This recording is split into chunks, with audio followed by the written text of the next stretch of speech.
going on, guys? We are live on Neeves Knives. How is everybody doing? So we're going to do some knife sharpening, and we're going to exclusively use WORKSHARP's stuff. Hey, what happened to that iPad? It's over there. The one right here that's dead? No.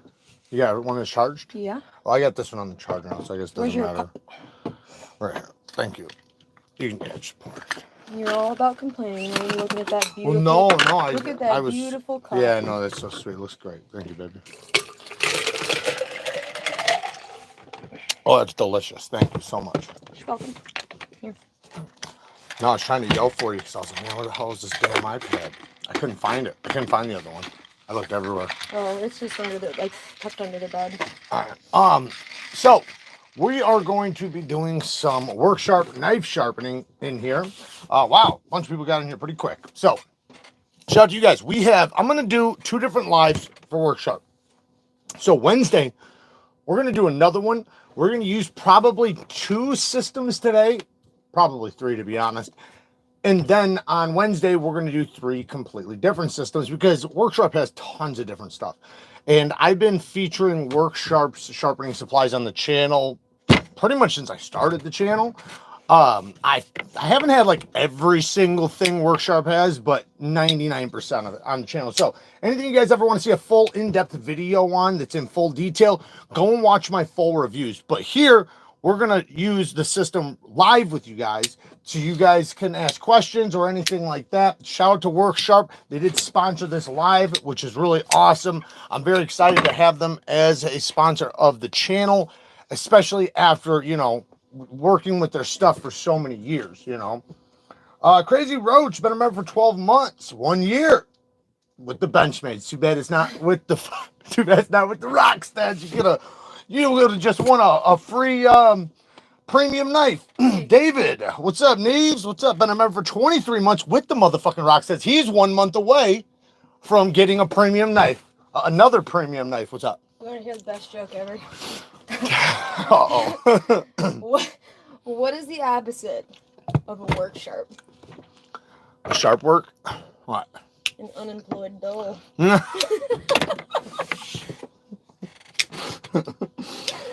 really sleepy. Thank you, Goonie. I appreciate it. So, we are going to start with some freehand stuff. And then we're going to move over to the Fixstagel system over here. I have a few different knives here that I want to sharpen. One being a steel. You better ban anybody that talks shit about that joke. Ban them. No, they love it. They love it. They're laughing their asses off. No, they're laughing their asses off. Annihilate them. Yeah. The moderators are on it. They're Thank you. Capstone 40. I'm not positive if I've ever sharpened Capstone 40. I feel like I have, but not enough that I remember it. I remember it. No, you don't. I do too. Lies. Why? Because that name always bugs me. I don't like it. Neeves, is it better to sharpen kitchen knives on diamond stones or traditional whetstones? So, to be honest, the best is going to be just specifically for kitchen knives. It really doesn't matter either one. It really doesn't matter. Both of them are going to be good. What I will say... Ceramic that shit up? No, you're going to want stones. But technically, natural or quality synthetic stones will probably work the best for carbon steel specifically, but some chef knives and kitchen knives are actually made of stainless steels, and in many cases high-end stainless steels that are very hard. Like, you know, I have some. A lot of them are high carbide. I got some at the 67 HRC. I got some in M390. So just depends. Anyways, the diamonds though, if you use diamonds on chef knives, especially with those steels, they come out incredible. So it does depend on what kind of chef knife and everything, but typically it doesn't matter. Either stone's going to work very well, but for carbon steel specifically, natural or synthetic stones do work extremely well for those steels because of the grain structure. Looking good.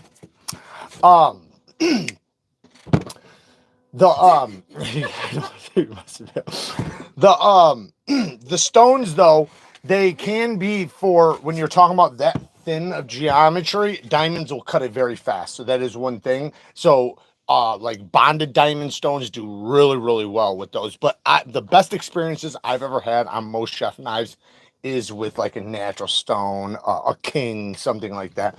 Just because, like I said, it's so thin, it just cuts really fast. All right. Sharpen my Rex 121 on a Shafton ceramic stone, no problem. Yeah, so the problem isn't going to be whether or not it gets sharp, just so you understand. So for the people that don't understand, sharpening super steels that are high carbide, the reason why you want diamond is because the carbides in the steel, okay, so they're microscopic, you can't see them. But if I put it under like a really high quality microscope, you would zoom in and you would see, if you sharpen it on anything but diamond, carbides would be hanging out everywhere. And what happens is when you start using them, and in many cases in your sharpening, they'll shatter. And so they'll get, so basically the steel is soft enough for a ceramic or a synthetic stone or a natural stone. It's soft enough for it to remove the steel, but the carbides stay in place like a bowling ball, and they just sit there. And then the steel gets removed all from around it until it shatters. So what it does is it leads to, from the testing that I've done and seen, about 50% edge retention. So you're literally losing half the performance at the minimum. Like in many cases, way worse. Like it just depends on the steel, how many carbides and so on. But yeah, it'll get sharp. That's not the problem. The problem is the performance of the edge and also the sharpness. All right. Bluetooth Blaze been around for 22 months with the Benchmates. I caught a live. Holy shit. Oh, and by the way, to all the members, my apologies. I have not posted the video of the winners for the members. I'm going to be doing that. I'm probably going to do it tomorrow. I was supposed to do it 2 days ago. My apologies. I got them right here. So you guys will be seeing that very soon. And wait, those rolling sharpeners are my favorite now. Rolling sharpeners are great, and that's one that we're probably going to test on Wednesday from WORKSHARP. WORKSHARP has a really good rolling knife sharpener. I actually just got another one in. I haven't tried it. I haven't even opened it or nothing, but I literally just got it a few minutes ago. What's up? Do they make those blocks now? Like, are more companies making the blocks now at better angles that aren't so harsh, like, or big? Because before, when the rolling things first came around, it was like 20 degrees, 18 degrees. Like, there wasn't a lot of 17, 15, you know what I'm saying? No, WORKSHARP gives you a couple extra angles. I forget exactly what they are, but they give you a couple extra angles. But typically, like, it depends on what you're sharpening. With the rolling knife sharpeners, they work. Really a kitchen knife thing. Yeah, they work best with kitchen knives, chef knives, and in that case, you want to be able to go low edge angles. What about a big old chunky fixed blade, though? Like a, yeah, you don't want to do that. Okay, but why? Because the diamond plates on the stone will just get destroyed. I didn't mean chunky like you misinterpreted. No, I'm talking about chunky. Thick. I meant more like like maybe thick spine but hollow taper, like a doesn't matter. Like it would be like a 25 degree. Right. So it Too would much? yeah, it would just destroy the stones because they're not big, and those rolling knife sharpeners work amazing for thin edges. That's what they're good for. I see, because the chef knife is so non-dynamic, it's just flat. Well, it's thin. That's the point. It's yeah, thin. That's what I mean. So, thin but and it's flat. especially behind the edge. So the most important part DTE? to the time of sharpening isn't even necessarily like the thinness of the edge. It's behind the edge. So like at the tip of my finger right there, how thick is that? Because the more dramatic it gets thicker, the longer it takes to sharpen. So you might think like, oh man, this is only 10 thousandths behind the edge. Yeah, but it's a 40-degree angle or something, right? Once you lower it down to 17 degrees, it's going to take you a very long time to get that, that thick of an edge, when it winds up getting thicker. Just depends on the grind though. Like the grind right here, much thicker than right here, because this is a dual grind, so it's hollow here and flat here. So when I sharpen it, this is going to sharpen like 10 times faster than this will up here. What's up? I just would like to say, and we'll see that today. What's up? I just need to clarify for the record. Yeah, hurry up. That when I said that kitchen knife was flat, that's what I meant.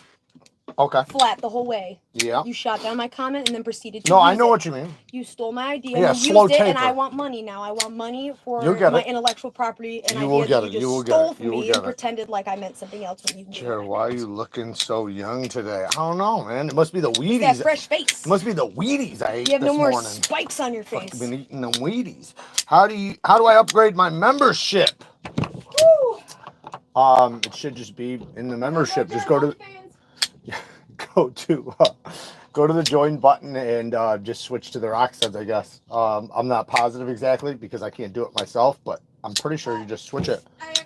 She can do it. Not for you, but she can look. There's two ways. You can either Boobs. Hey, you can bro, manage how's it going? you can manage memberships sometimes within YouTube, but the more major and common way to handle memberships and to change things like that is to go into the Google Play Store if you so have access to it. If you have an Android phone, a lot of times those subscriptions are handled in there. Okay. If you don't have that, You hear that, guys? you need to go to your like channel page, your about page, your whatever the hell it's called in YouTube, and then click settings, and you'll find like manage subscriptions. Boom. Very, very cool. All right, so we have right here the bench. I'm gonna lower you guys down, by the way. Let me take care of that right now. Right now. No, I can still see everything. Hey, you need a Costco membership. All right, so we have the WorkSharp bench stone here. Now, what's cool about this system in particular is two things. One, it comes with the angle guides already set for you, 20s and 25. 20 degree is pretty much the most common edge you're going to sharpen for the most part. If you're really into sharpening, 17 degrees is going to be very, very common for you because it is going to give you a little bit better performance, sharper edges, so on, so on, so on. But most edges from the factory at the lowest are typically, and not, so there's going to be some that are exceptions, like Spyderco. Spyderco is an exception. They do theirs at like 15 degrees per side. But typically 22.5 degrees is what you're going to see on most pocket knives. Now, you will see some exceptions that'll be 20, but typically they're 22.5. And then many of them, and I'm talking about like a shit ton of them, are like 30 degrees per side. Now, what that means is that they're obtuse angles. So when you sharpen, your goal is to make an apex that is not really obtuse. Baby, I need a pen. Yeah. All right. So an obtuse angle would be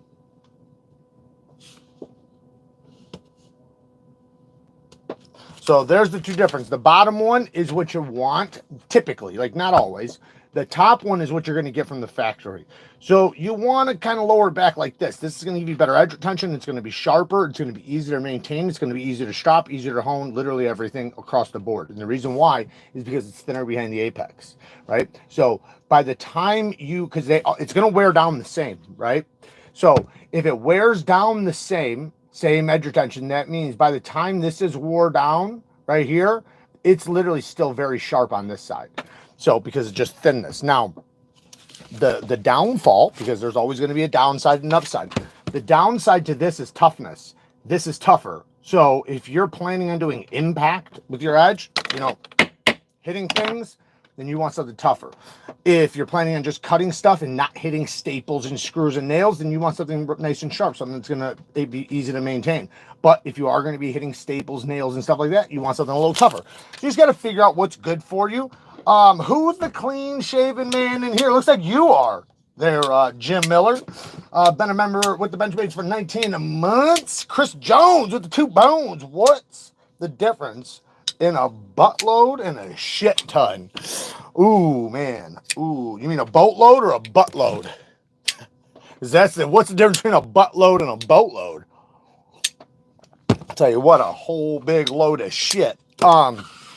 So we have a 320 diamond plate here. Now, the next thing that's cool about these, besides the angles, is the fact that you have this thing right here, right? So when you click this, what it does is, see how I clicked it? Now it can rock, okay? Now, you probably think like, well, why the fuck would I want my shit to rock? Well, you might not want it to, it just depends on you. But if you're not great at holding the angle through the belly to the tip, because let me lock it really quick and let me just show you guys something. So when you're going to sharpen, right, you're going to start at the heel of the blade. This is where you're concentrating. This is where you want to hit the stone. As you're coming across the stone and you're moving across the belly, as you get to right here, right, see how I'm not hitting any of this right here. So in order to hit it, I have to lift my elbow, right? So if you watch, I'll try to get you in frame. Going across. Now, if I just keep going straight, I'm not going to hit the tip. So in order, or you can probably see it right, in order for me to hit the tip, I'm gonna lift my elbow just like this until it rises up to the tip, right? So I'm gonna repeat that over and over, just like that. I'm gonna lock my wrist and I'm just gonna basically move my elbow. So it's gonna be like this motion. And then I'm gonna lift up, come back, drop down, push, and then lift up. Lift up like that, drop like that. That's gonna be the motion. But you're gonna lock your wrist, right? So you can repeat it over and over and over. Now, if you're not good at that, you click this little button right there. And then now you don't have to worry about moving your elbow. All you gotta do is go across the stone and it'll naturally turn for you. So now I'm literally just pushing straight across. That's one cool thing. This was something brilliant that WORKSHARP did come up with. There's a little bit of a learning curve, but, you know, it does work. Let's see here. Hey, guys, just dropped in to give a thumbs up. Thank you, Jim. I appreciate the thumbs up. Kara's in the chat. You guys better watch out. Thank you, Todd. Just so you guys know, WORKSHARP is linked down in the description. So if you guys want to check out any WORKSHARP supplies, check out the link in the description. And if you guys want to buy anything else, links are in the description. Hit that WORKSHARP link. It'll take you right to Amazon. Just use the search bar up at the top. You can search for anything you want. But WORKSHARP has a ton of phenomenal sharpening supplies. And one in particular that everybody needs to have. Like, I don't give a shit if you have an arsenal of sharpening supplies. It is required that you have this. This is the field sharpener. And I'm going to show you what a brand new one looks like. Because I have a brand new one out of the package, but this is a brand new one, right? See the strap, it's green. I've replaced my strap. I actually have another replacement for the strap right here that we could attach today, but they come with all new parts. So like right here, this is every part right now so that I can replace all my diamond plates and everything. See, that's for arrows, so you can glue arrowheads, but they're magnetic right here. So when I clip that on there, this is an old one. I'm going to do a long-term review on this where I'm literally going to, one, show you the difference between a brand new one and a 4-year-old one that's been used constantly.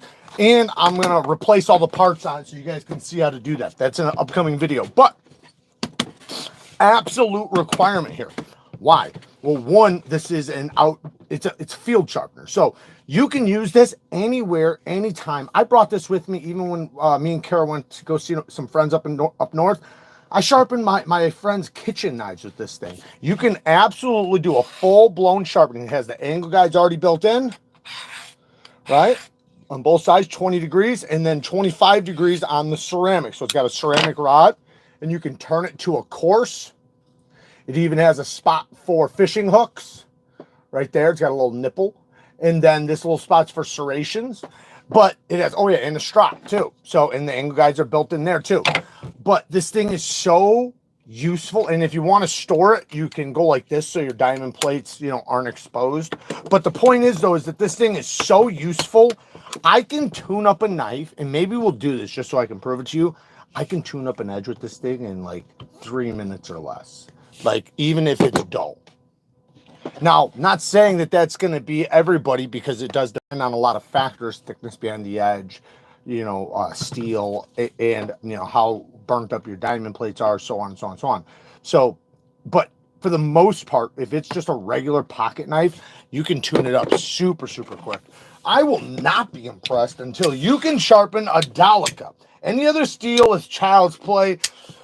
He's actually right about that, because that is that's definitely something I have not reached the standard of yet. Maybe one day in the future. I'll tell you what, I would sharpen this full serrated blade right here before I'd ever want to even sharpen one serration on a Dolica. That steel is it's out of this world, and it just, yeah, it takes aliens to get sharp. So I'm gonna lock this in because I like to move my elbow and I just don't find it natural. But just remember, you can do this, so now you don't have to, and you can use these angles. You just basically, this is the way I like to use these angle finders, and this goes for angle finders you set on stones or whatever.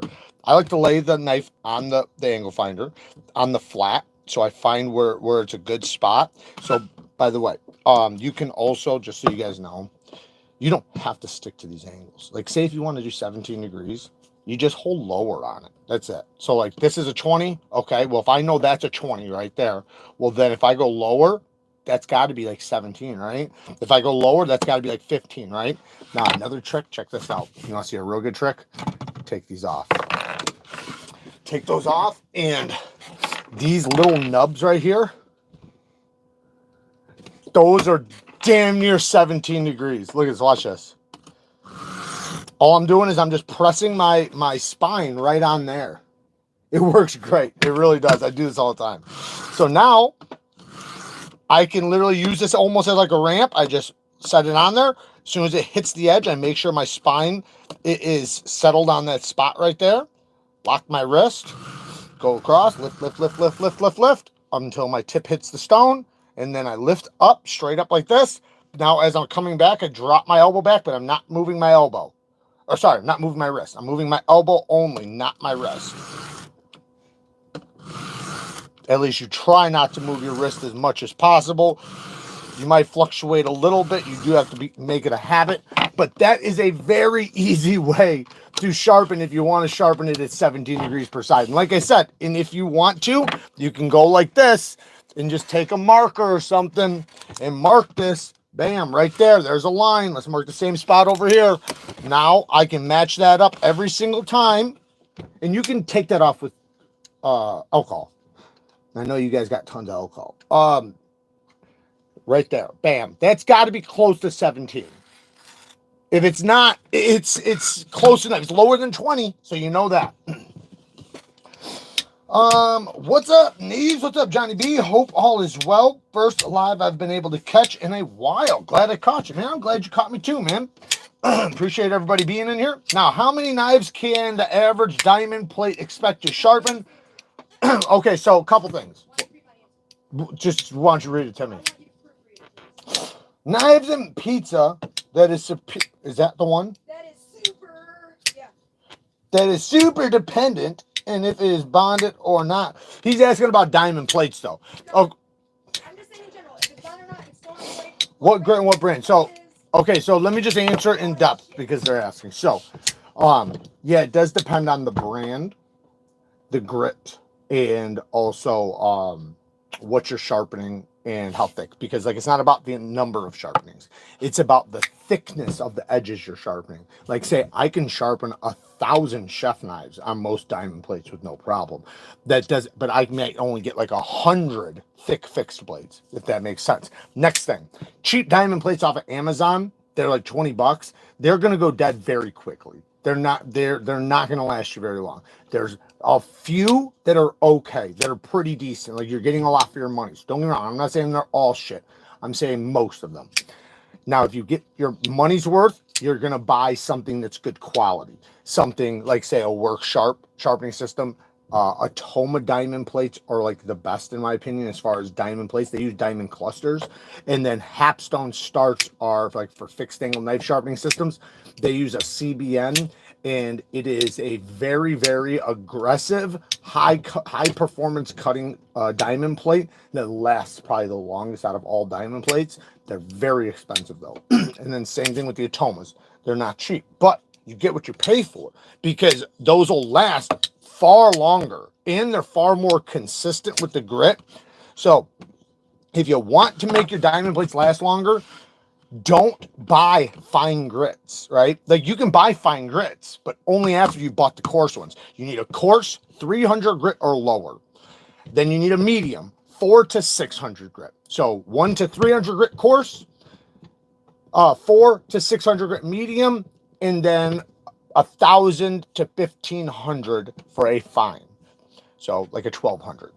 Then after that, if you want to keep going, you can. But the point is that those are your most important stones, are those ones when it comes to sharpening. The other ones, once you get like 3,000 grit and higher, those are great for one, edge finishing if you want a mirror polished edge. Burr removal, which is really good, and that's why I do recommend having them, because of that most important thing is the burr removal. It's so much easier on those stones, which we'll show you in a second, because we have a ceramic on this. And I'm going to get to this in 1 second. And then another thing is that those are the best for like honing and micro beveling and stuff like that. So one, just so you guys know, this is a tri-stone, so it moves like this. I forgot to show you guys that. You got a 320 right here. As I said, can you say the grits again? He's trying to write it down. Yep. So coarse is 1 to 300 grit, 100 to 300 grit. Medium grit, 4 to 600 grit, and then a fine, 1,000 to 1,500 grit. Most likely, what you're going to find is a 3, a 6, and a 1,200. That's most likely what you're going to find. Now, if you go to a Toma, it's going to be a 140, and then you'll have the choice between a 4 or a 600. You don't have to get both, just get one of them, and then a 1,200. And if you want, you could get both, because I think it's good to have both. Now, depending on which stones you're going to get, which diamond plates you're going to get, will depend on what I would say to do in order to save money.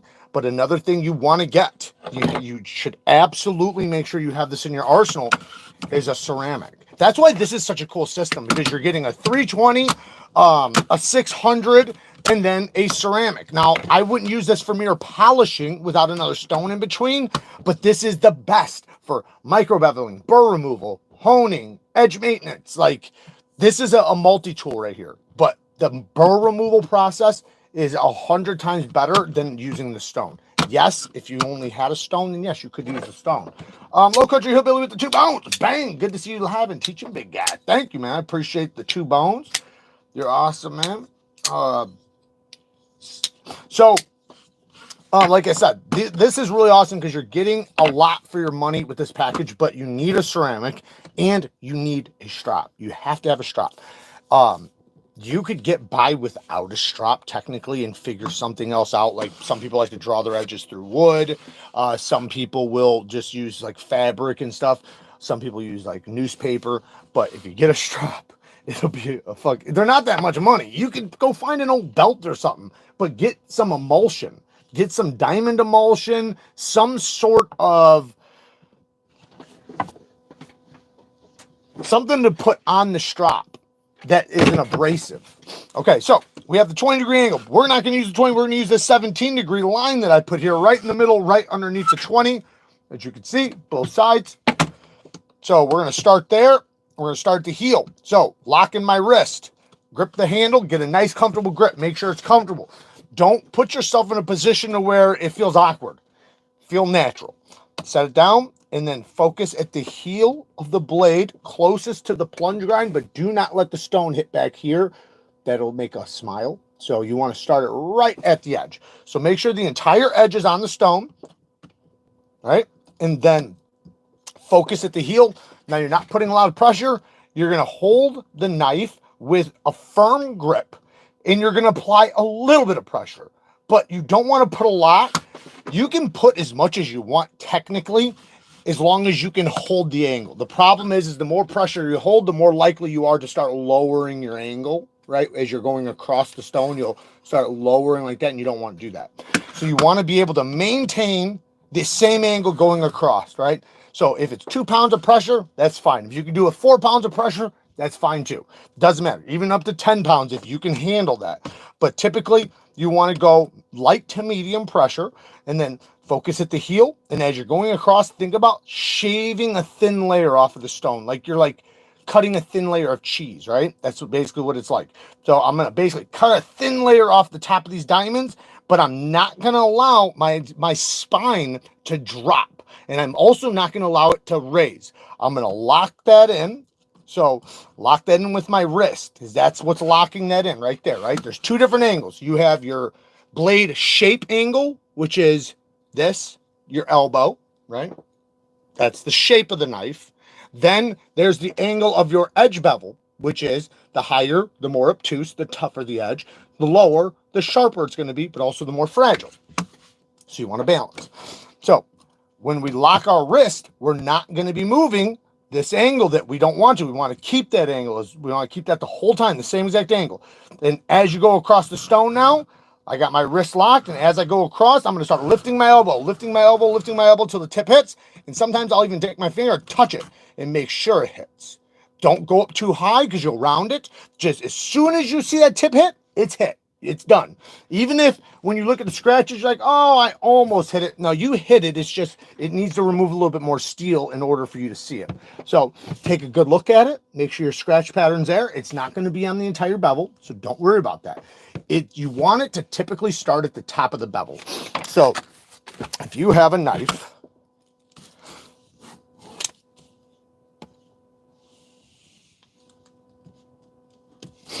let's say that's your knife, that's your edge, right? You want your scratches to start at the top of the bevel.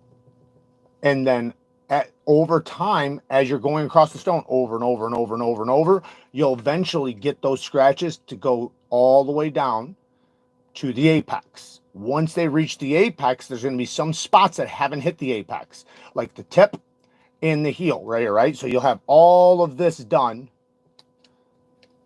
and right at the tip and right at the heel won't be finished yet. That's fine. Just continue until it hits. Now you can, if it seems like it's taking forever, don't worry about it. Get it on the next sharpening. That's a mature thing to do with a knife sharpener. There's going to be sometimes there's going to be parts that are a little too thick, or possibly there's going to be like a little pothole from where they ground it in the factory, and you just get it later. It's fine. It's not going to hurt anything of the sharpness. It's going to not hurt anything. You won't even notice. So again, lock wrist, focus at the heel. As I'm going across the stone, I'm going to lift my elbow once I get to this point right here. So from here to here, I don't need to lock. I don't need to raise my elbow. I just need to basically go straight across. I'm basically just pushing my body forward. And then right here, now I'm getting to the belly. So now I need to start lifting to get to that tip. Now I'm just going to repeat that over and over and over until I get a burr. And the way I'm going to know I'm going to have a burr is, one, I'm going to focus on my scratch pattern like we were just talking about, and I'm going to watch it go from the top of the bevel to the apex. And if you're sharpening at a high angle, you'll probably hit it really quick. Typically, if you're trying to get your edge sharper, you want to spend more time. You want it to start at the top of the bevel. Like I said, like we already have a burr through, like, remember when I said this? I said, we'll get a burr through this section before we get a burr here. We do not have a burr here. We have a burr here. And that's just because this is thicker up here, because you can see it. See this line right there? That's just a grind. So this is a flat grind. This is a hollow, meaning right here goes like this. And then the part up here goes like this. Yes. Matt said, other than price, is there an advantage to using bench stones over just getting a TS product? There is a lot of advantages, but well, the advantages are, so the advantages with the fixed angled is it's much easier. You're going to get a sharper edge and a better quality edge much faster. You're going to be able to pretty much do it right away. You know, especially if you watch my videos, if you go and watch some of my full-length videos that are in-depth with microscopic views and shit, you'll be really good at it. But the problem with it is you can't just bring that anywhere, right? Like me, you could drop me in the middle of the forest, I can sharpen anything. I can sharpen out a fucking rock. I never, ever have to work. I can literally, like I was saying before, if I have this, it doesn't matter where I'm at, there's nothing I can't sharpen. So it makes it more versatile. It makes your abilities better. It depends on what your lifestyle's like and everything. Like if you're a hunter, a fisher, a camper, an outdoorsman, then it's mandatory. You need to learn at the very least. You don't have to be the best knife sharpener. You don't even have to be nowhere near as good as I am. You just need to have some experience with it. You just need to be able to get an edge. And if you can do that, then it changes everything about your experience with knives, because you don't ever have a dull edge, right? Because we see the apex of your edge, if you even know what that means. What's that? The apex is the sharp part that cuts you. We see the apex of your edge, if you even know what that is. Yeah. Anyways. Yeah. Sorry. If nobody knows what it is, just ask me what the term means, and I'll tell you. Yeah, of course I do. I'm saying it. Why wouldn't I know what an apex is? You can look. You can Google anything I say. By the way. That's the apex. All right. If you could use a river stone and get, so to be honest, like I was exaggerating. Yes, I could use a river stone, but the edge isn't going to be great. It'll work. Like if I had a brick, I would look for, if I was out in the field and I was really lost, like, and I was really in a shitty situation, and let's say I had to hunt some pigs or something like that, and I needed to sharpen whatever, whether it's an arrow or a knife or a spear or something like that, I would look for a brick. Like I would try to find like a weathered brick. You find those all over the place because of old brick houses and stuff like that. So that's what I'd probably look for. Now, if you can't find that, then obviously look for the flattest stone you can and then use it. And you just basically, you can either use the rock to the edge like this, or you take the edge to the rock. I prefer edge to rock, and I'm going to explain why. So one thing you want to try to do when you sharpen is, and by the way, I'm going to be going on Blade HQ here on January 6th, and I'm going to do a little sharpening seminar on there. So if you guys ever want to check that out, subscribe to Blade HQ's channel. They're a knife company or knife dealer. Anyway, so you see how we have the bevel right here, right? That's a plain bevel. There's no scratches on there. So these diamonds are leaving the scratches, which are one, cutting the bevel, but number two, and just as important, they're leaving the microscopic serrations. Just like a serrated blade, this is basically, if you look at your edge on a microscopic level, it's very similar to this. It's jagged, it's bumpy, but because we cut, typically, not always, everybody's going to be a little different, but typically we cut like this, right?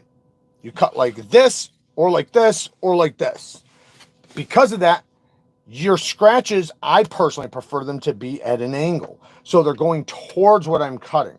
Now, they could be straight up and down. That's the way they come from the factory because of belt sharpeners. Which is fine as long as they're uniform. As long as they are consistent. What you don't want is you don't want them running all different directions. So basically it goes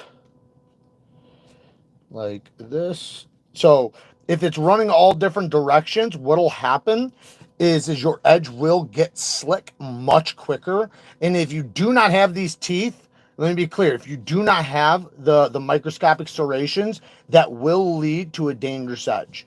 What's a dangerous edge? A slick edge. You guys ever tried to cut something and it slips because it, like say a big plastic zip tie or whatever, right? Or a rope, and you're trying to cut it and it just slips out? That's because your edge didn't have no bite. You want your edge to be kind of like this. This is the scratches from the diamonds, and then you see how there's little tiny teeth? Those are your microscopic serrations. Well, that's what the diamonds are doing, right? So you want to repeat this until those scratches reach the apex and develop a burr. We'll talk about the burr here in 1 second. But the point is that once it reaches the apex, now you know that side of the bevel, the side you're sharpening, has the microscopic serrations. Now, you move to another stone to refine them, right? Just like a saw blade, right? There's big teeth, there's little teeth. It just depends on the saw you have, right? Some saws for wood, some saws for multi-purpose, some saws for metal. Well, when you're sharpening this side, the burr is going to develop on this side. So whatever the opposite is, sharpening this side, the burr is going to develop on this side. And the way you check it is you just take your finger and you run it like this. Not like this, like this. Run it up the knife or up the edge like this. And you're going to feel, it's going to feel rough. Like it almost feels like a hook, because it is. It's basically just a built-up layer of steel on the apex that's building up and creating a ridge. Now, if I go to this side, the side I'm sharpening, it's smooth because the serrations are going that way, right? So now it's basically rolled steel over, built up. It's accumulated steel, basically. Now, I want to make sure it goes from heel all the way to tip. Now, I also want to look at it because I want to make sure that the teeth are reaching the apex from heel to tip. Now, just because you can feel a burr doesn't mean it goes from the top of the bevel to the apex. You could be just hitting the apex. You could be literally hitting just the end of the bevel, like just right here, rather than the entire thing. Like say if my hands are the entire bevel, you don't want to just hit from here to here. You want to hit from here to here on the edge bevel. Yes. He can come on live anytime he wants. He can come on live if he thinks he can teach me something. Shit. I think I have enough videos that speaks for itself. I'm not trying to be all high and mighty. I always can learn something. I have no problem with that, but I have videos to prove what the fuck I can do. What? No, no. We'll see here in a second. How about that? I literally test my edge every time I sharpen. No, how do you see if the apex is perfect? Well, I can look at it. I have a microscope right next to me too. Like, this is the part that he probably doesn't know, is that I literally do microscopic views, not maybe live, but you can go watch my content. I'm very good at creating a flat bevel, and what you see is this thing moving. My table, not my wrist. And if my wrist fluctuates a little bit, that's okay. I'm not a beginner. I'm a pro. So I tell people to lock their wrists. It's because it's going to create the habit of holding an angle. I have no problem holding my angle, even if I move my wrist, because this is what I do. So but the thing is though, is that just because I can move my wrist, like just like this, right? When I get to the tip, if this is really thick, I might need to go right here and then go like this. That is going to make sure I get the back of the bevel at the very tip. Now that's under certain circumstances, right? But only a pro really knows that. So like right here, I would dip my wrist, and I've taught this in videos, teaching people like basically pro tips, right? Because I wouldn't teach that to a beginner. I would teach that only to a pro once they get to that point. But at first, I want them to be able to just hit the tip. Right now, we got this. So our bevel is set on this side.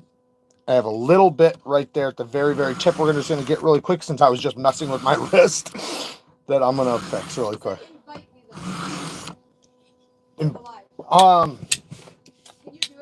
I don't know. I'm not using StreamYard. Hey, how about this?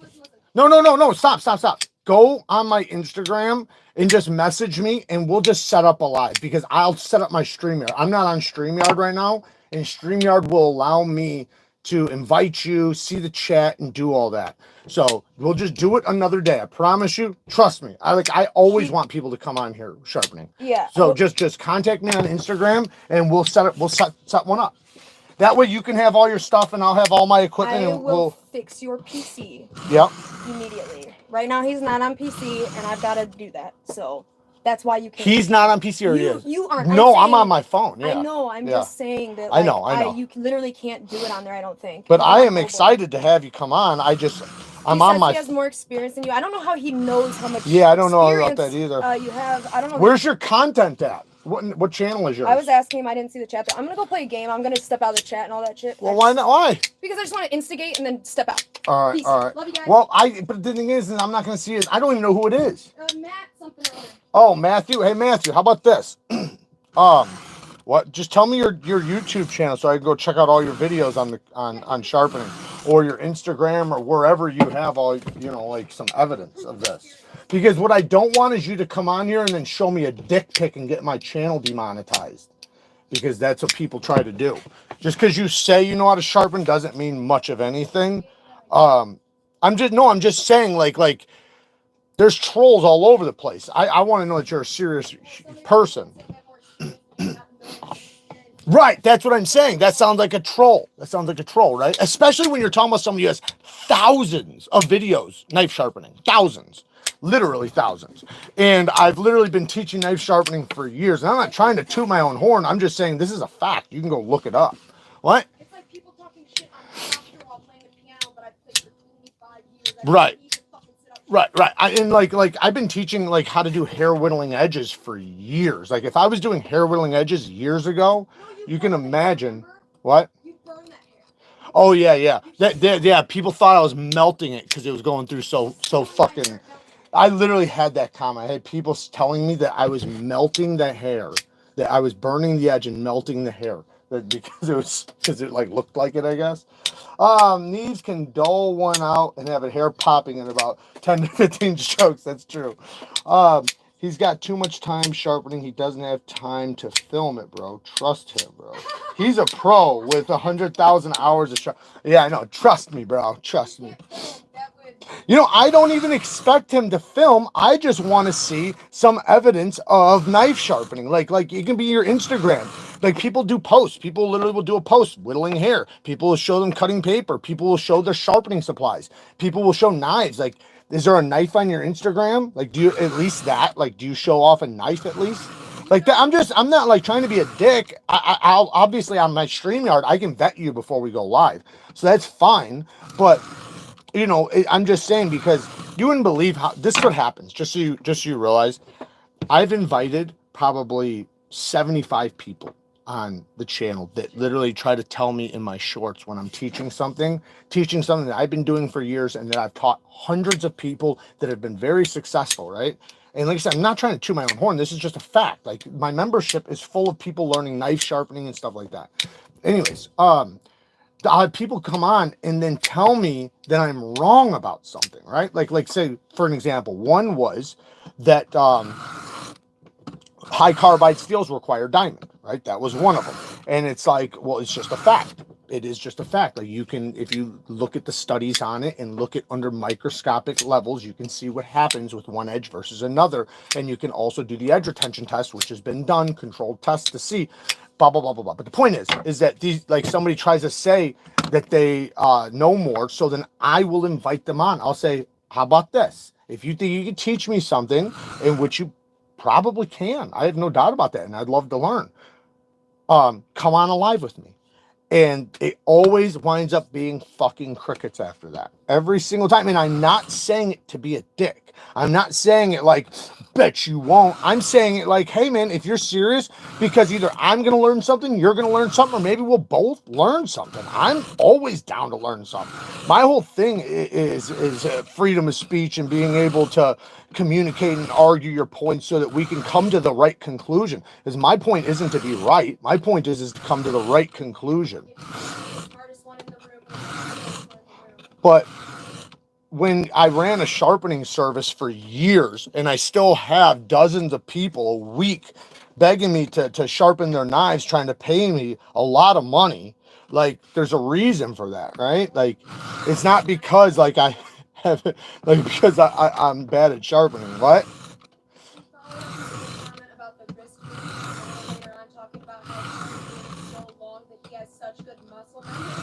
Yeah. That he doesn't, I'm sitting here thinking, like, it's the fucking same thing. Well, isn't that what you've been doing it so long? Your muscle memory for the angle is so strong. Yeah. Small amount of movement. Yeah. But he said that on his, referring to himself, not realizing, I don't think, the parallel that he contradicted. Yeah, if you think I'm using these angles because I need to, I'm not.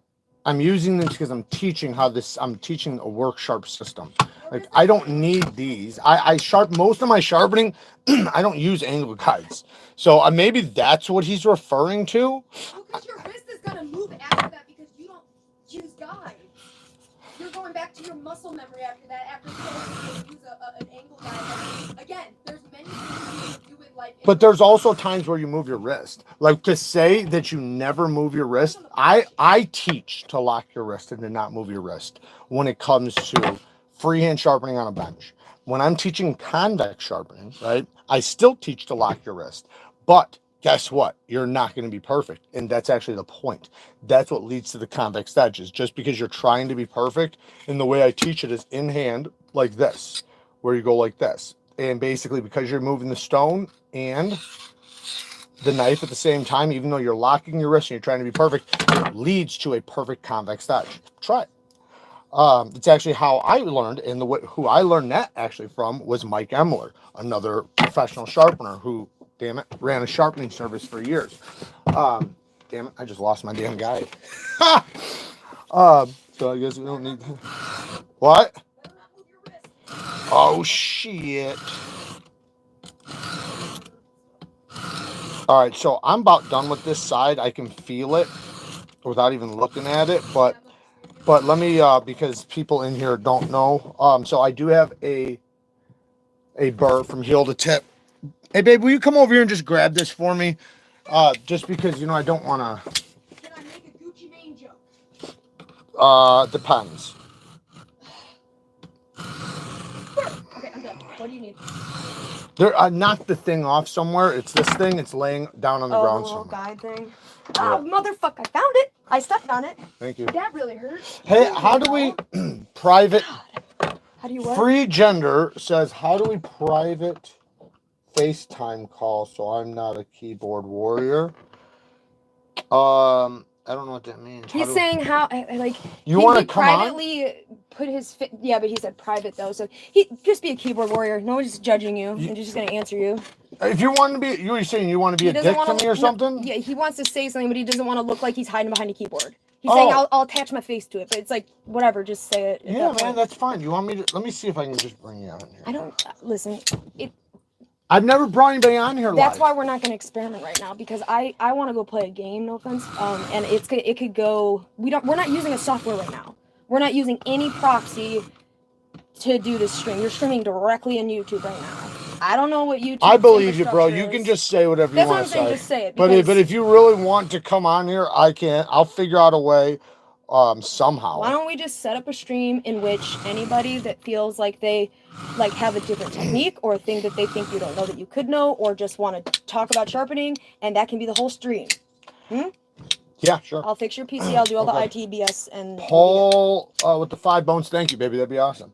How much should you charge per knife to sharpen knives as a side gig? So when I did it, so there's different prices, but just on average, I charged $30 per knife. Now, if it was a belt sharpened edge, I charged $10. Now that was for like thinner blades. If it was a super thick fixed blade, maybe a couple dollars more. If they wanted a freehand edge on a very thick fixed blade, it was a lot more money, like between $50 to $100, because it takes you way longer.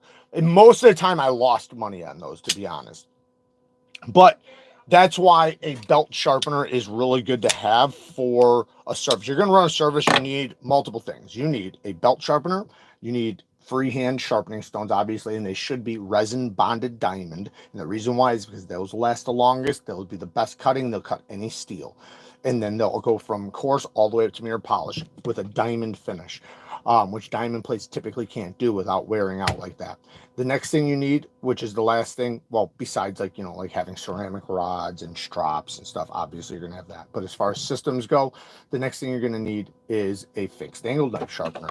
There's going to be people that are going to want, or you're going to have like a high profile client that is a perfectionist. And if you're not great at, see, I've sharpened knives that have been thousands and thousands of dollars freehand. So I built the trust from people seeing my edges or their own edges on a microscopic level and getting them sent home to them, I grew a trust over years of being able to do those. If you're not confident in doing a $3,000 knife, that somebody, whoever owns that, is going to be hyper critical over, use a fixed angle knife sharpening system. There's nothing wrong with that. It's literally, there's no strike against you because you use a fixed angle knife sharpening system. In fact, I encourage people to use a fixed angle knife sharpening system. Most people aren't going to learn freehand as well as of the others, because it does take time and effort, but it's just tenacity, right? Like if you have the ambition to want to learn, this is just so you guys know, this goes for most people who freehand sharpen. This is like therapy, man. It really is. This is something that, like, when I'm in the groove, like I'm in my zone, like this to me, it is so therapeutic. It's insane.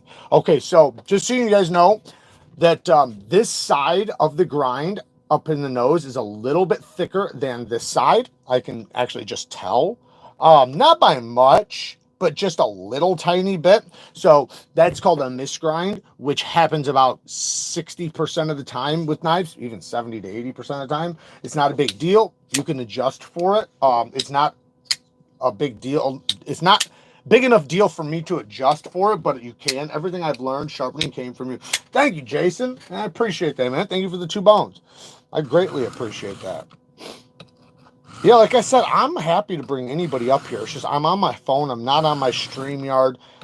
This isn't, I wasn't planning on bringing people on here, but like I said, hit me up on Instagram. I promise you, we will set up a stream. I think that would be awesome.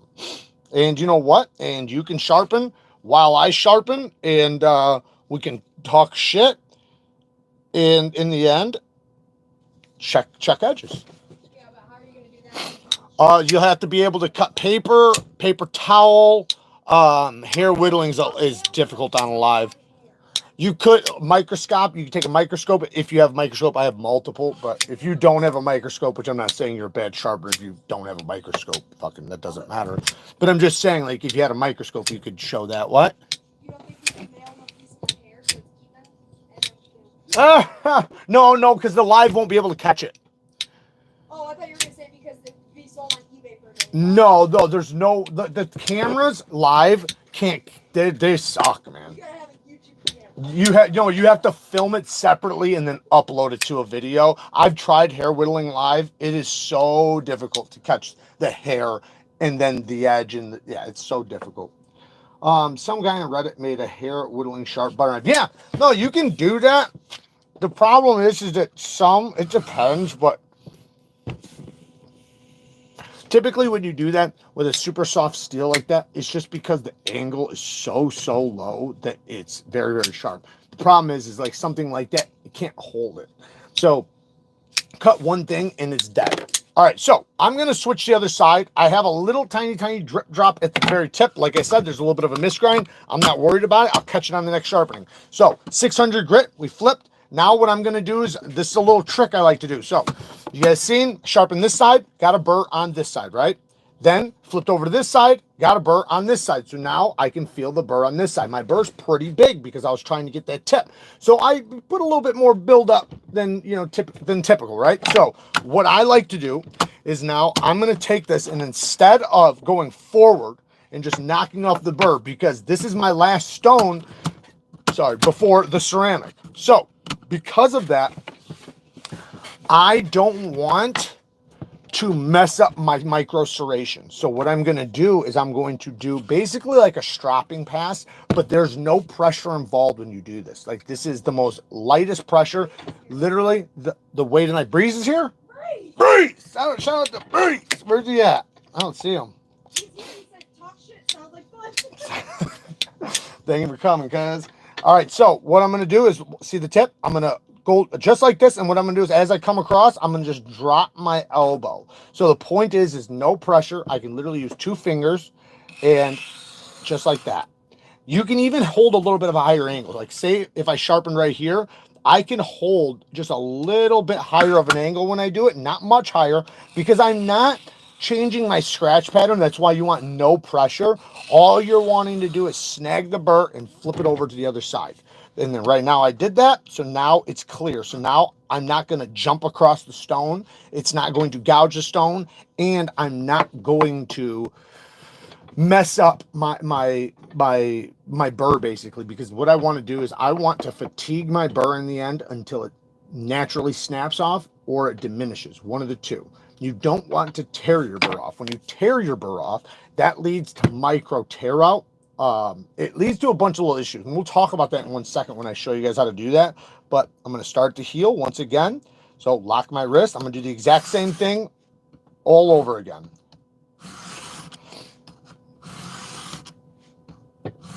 And if you watch, I do have hundreds of, if not thousands of freehand sharpening videos teaching all different stones, all different methods. You can watch my beginner guide 101, which will teach you exactly what setup to get. And the setup I teach you to get is the exact same setup that I would get if I lost everything. If I lost my $50,000 plus fucking sharpening supplies, I would literally start right there where I tell you guys is a beginner guide.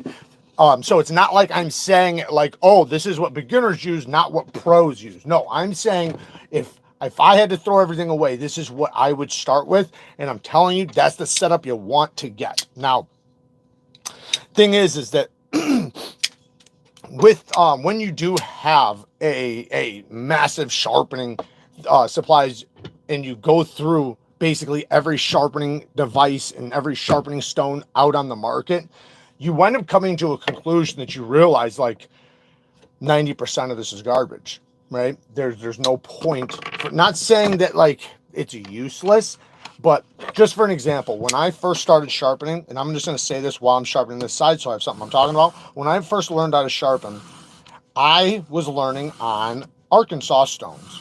Arkansas stones and aluminum oxide stones and India stones, which are aluminum oxide stones, silicon carbide stones, basically the cheap stones you see on Amazon. And the reason why is because everybody else watching on YouTube was using those stones. And they were like, oh, these are the best, right? So that's what I was using, right? Wound up spending hundreds and hundreds of dollars on all different stones and Arkansas stones and special Arkansas stones, which I love Arkansas stones. I'm not knocking Arkansas stones, so don't take me like that. Arkansas stones are awesome.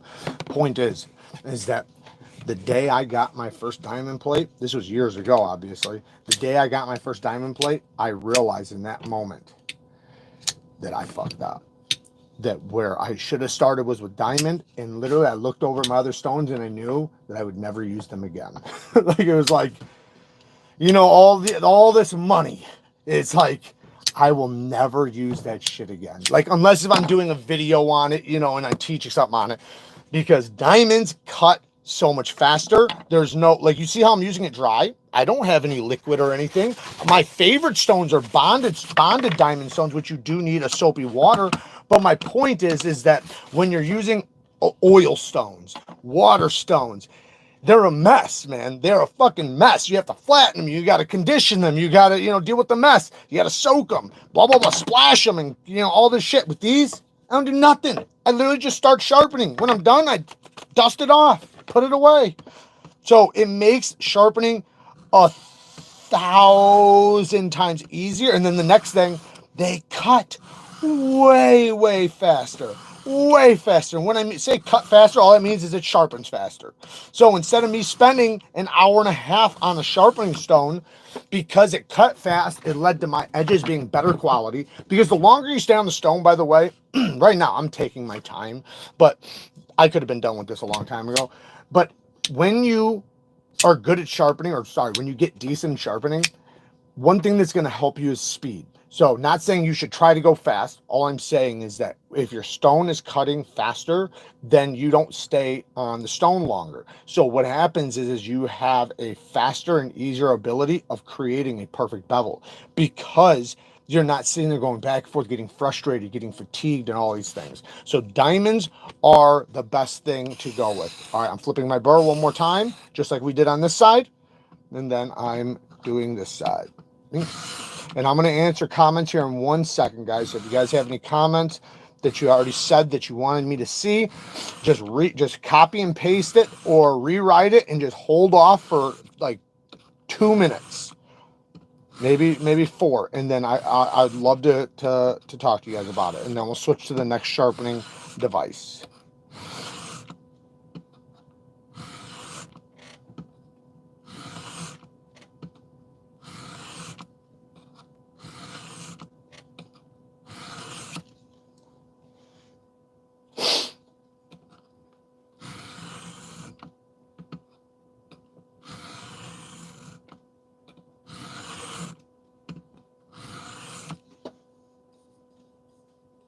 Brazen house. Oh, I got some comments.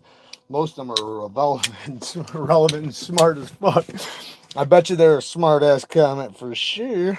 All right, I just left a little facet on my edge, which just means my angle changed slightly. So I'm just gonna hit it a couple times really quick.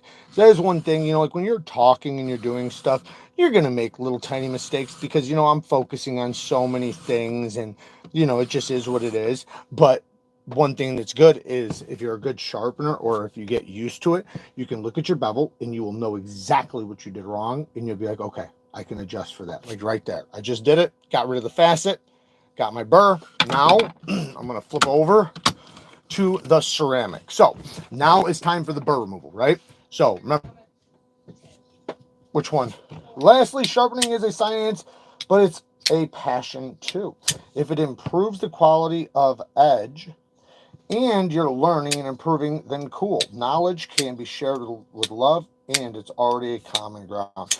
Yeah, I think it's like I said, I find it therapeutic. I think it's good for people. I think it's good to learn. I think it's good to pass down, and I think it's our generation that needs to be able to pass it down to the next generation. If we're not doing it, who's gonna, right? Because it's not like with iPhones, rockets going to Mars and all this bullshit, right?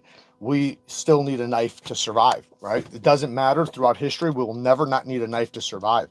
So because of that, just because everything's becoming electronic and becoming, self-serving, this is still something that needs to be learned, needs to be passed on, and needs to be done. Especially, if like shit goes wrong, you're going to find out real quick how much you need a knife, because just because you might not use a knife throughout the day, that just means some other man is doing your cutting. That's all that means. What? Ever noticed that sharpening is one of the few things that the more automated and modern it gets, it actually lowers. It gets worse. Yeah, that's true. The worse it gets. Yep. The best edges are going to be done by hand. Yeah, that's true. Yeah. How limited run? Wait. Free Gender with the 5 bones says, how limited run are the knives you show? Also, how long would it take for them to increase in value from a collector's standpoint? So, Knight's Tale, thank you for becoming a member. I appreciate it, man. Hurry up and go and enter into the damn giveaway, because I'm about to pull it for the members. So if you're a member, you can get in the giveaway right now. All right, because I'm about to pull it tomorrow. Anyways, so as far as knives and collecting and stuff, I have thousands and thousands of knives, so it depends on which ones. They're all different. What? We have thousands and thousands of knives, so it depends. We're going to debate this in 1 second. So it depends on the knife, depends on the starting value, its collectability, its rare, how rare it is. Certain exclusives wind up going up in price. Certain knives, because they're limited runs, go up in price. Certain customs wind up, especially like if they're like mid-tech and they can only make like, say, 50 of them a month or 100 of them a month, they sell out in 30 seconds. Those ones you could buy for like, say, $600-700 and then turn around and sell for $1,000 on the secondary market, because they are so wanted, right? For the most part, most knives go down in value though. So typically when you buy a knife, it'll go down a little bit, not a lot. Like if you keep it in good shape, you can buy a knife for, say, $300 and sell it for $280, $295. You just got to know where to go, where to sell it. I have no problem selling any knife at any time, but when you collect knives like me and you have an arsenal of knives like me, I have knives I don't have to use, so I can literally make videos of them, do whatever content-wise, and then put them back in their box and keep them pristine until I'm ready to sell, trade, or give away. Now, burr removal. So the burr, we have the burr. It's on this side and it's built up. It's a small burr, right? So what I like to do is, just like we did the other ones, I'm going to do the stropping passes first before I do the forward passes. I don't want to just go with the forward passes, and the reason why is because the burr has developed like a wire. And what I want to do is just like we were looking at right here, those scratches that went down to the apex, right? All those little scratches, they built up a burr on both sides, and that's the burr right up there, right? So we want to flip that fucker back and forth from this side to this side to this side to this side, just back and forth, back and forth, back and forth, back and forth until it snaps off. And when it snaps off, it's going to reveal that apex, right? So that's the goal. The burr is on there. So what I'm going to do is I'm going to gently, no pressure, fatigue the burr over to the other side. Now I'm going to do the same thing on this side. Fatigue it over to the other side. Fatigue it over to the other side. Now, depending on how soft or hard the steel is on the HRC, this is M390, but it's probably on the lower side. It's probably 58 to 60, which I would love it to be 62. But because of that reason, the burr might be a little bit more troubling. Typically, the softer a steel is, the harder the burr is to remove. Now, after doing a few, basically you can call it a stropping pass, very gentle, no pressure. Now I'm going to do some forward passes. And the reason why I did the reverse passes is because, again, we had the teeth running this direction, right? So I don't want to come in and hit them towards the saw blade, towards the serrations. I want to push them this way so they lay down, like kind of like this. Like if they're jagged like this, I don't want to come in and hit them like this. I want to hit them from the back. So they go, you know, so they're kind of like dominoes. And now I'm going to very gently remove the rest of it with back and forth motions. Basically at the exact same angle that I sharpen it. You want to really do it at the same angle, but if you raise it up slightly, that's okay, as long as you use no pressure. If you add pressure, you can change your micro serrations. So in order to prevent yourself from removing those micro serrations, use very, very little pressure. It's okay if you have to do many, many passes, because the point is that when the burr is fatigued completely and diminished completely, it will reveal a nice clean apex. And then like what you can do is you can take your nail and run it up the edge. Like right now, from here to here, the burr's gone. But from here to here, I feel a little tiny bit. So now I want to just make sure I get my belly really good. Like I said, this steel is a little bit on the softer side, so I expect the burr, like this is a stubborn burr. This is a burr that takes a little bit to get off, because like I said, it is a softer steel. I'm just going to do a couple more passes, and then I'm going to hit it on the strap. Okay, now let's try it on the strap. Sorry if that rung your guys' ears. I should grab this other strap that I just loaded. This one I haven't reloaded in a little while. I could just reload it, I guess.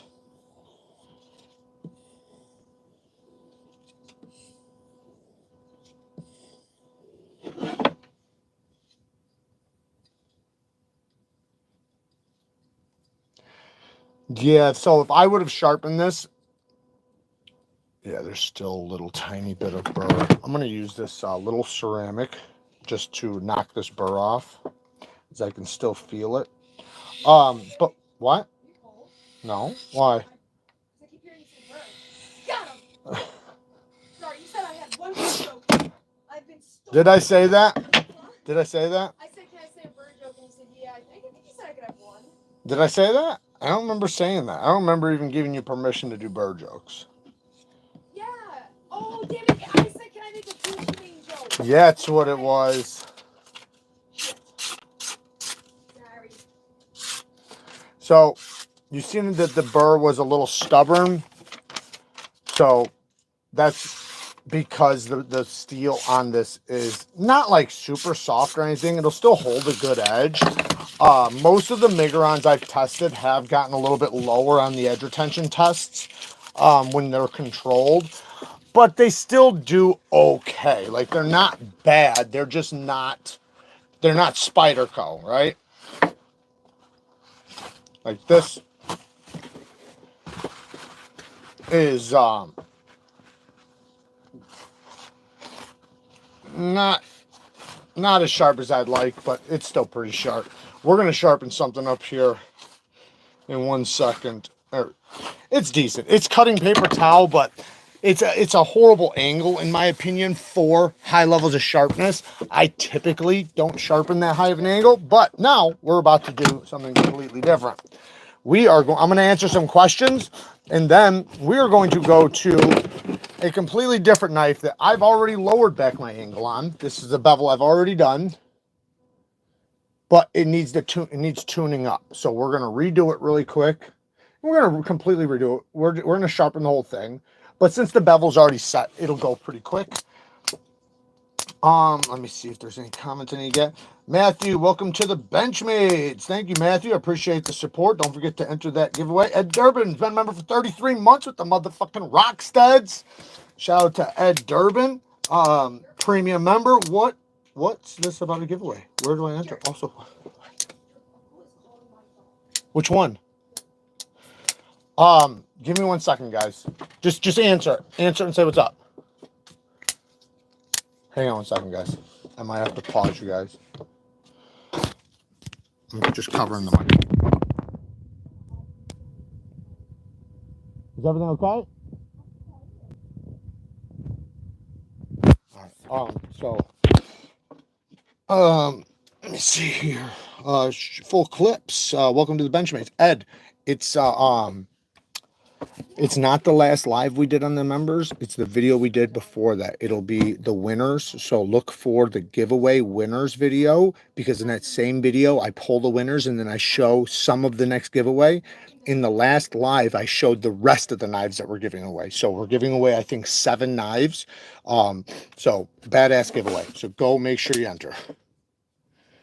Okay, Ron Crow with the motherfucking 10 bones. Thank you, man. I appreciate it. Is there any chance you can do a live or video on how you recondition your bonded diamond stones? Yeah, I'm actually, you know what's funny is I got a video going up tomorrow on metal bonded stones. It's the exact same way. Watch that video. I show you on there. It's silicon carbide powder. It's actually right here.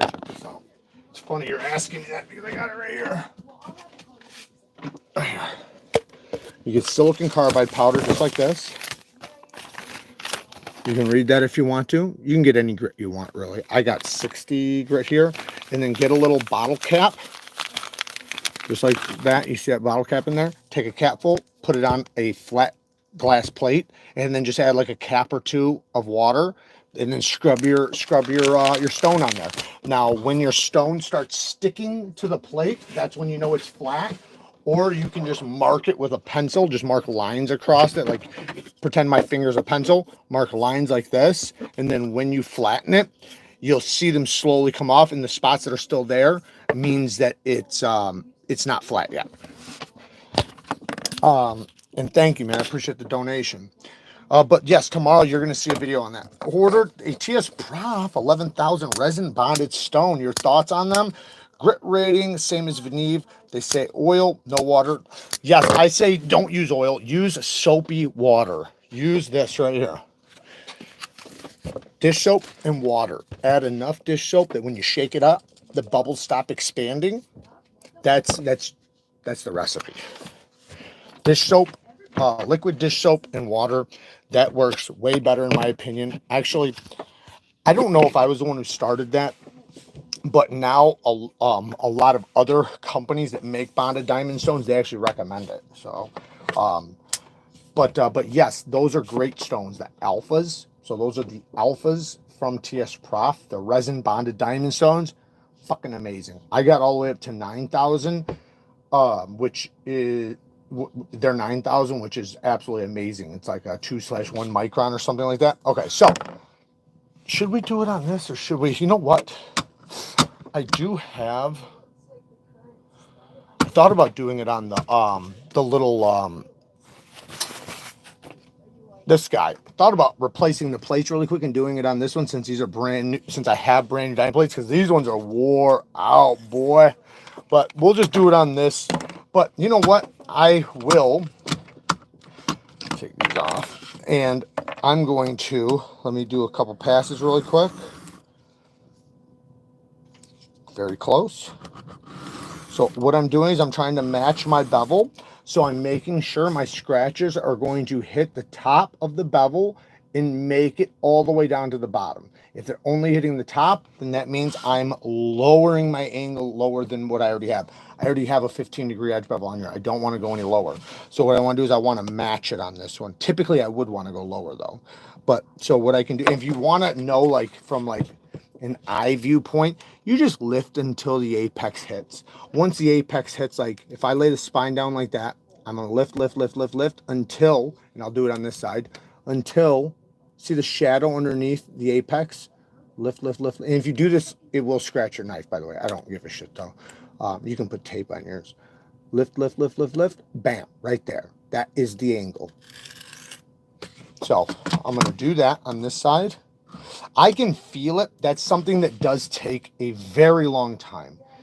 Like if you can't feel the bevel, don't worry about it. That's something that it's very, very difficult to do.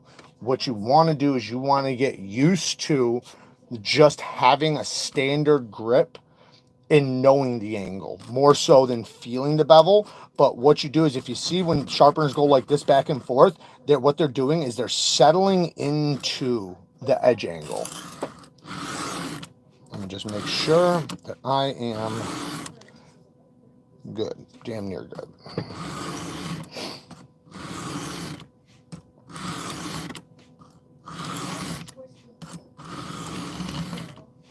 Now we're going to use a fixed angled knife sharpener after this from WorkSharp, and then we can take it up to a finer grip. This doesn't have that, and since this is a WorkSharp live, you know, I'm not going to break out any other stones. I'm going to use all of their supplies. The only thing I might use that's not theirs is like the strop.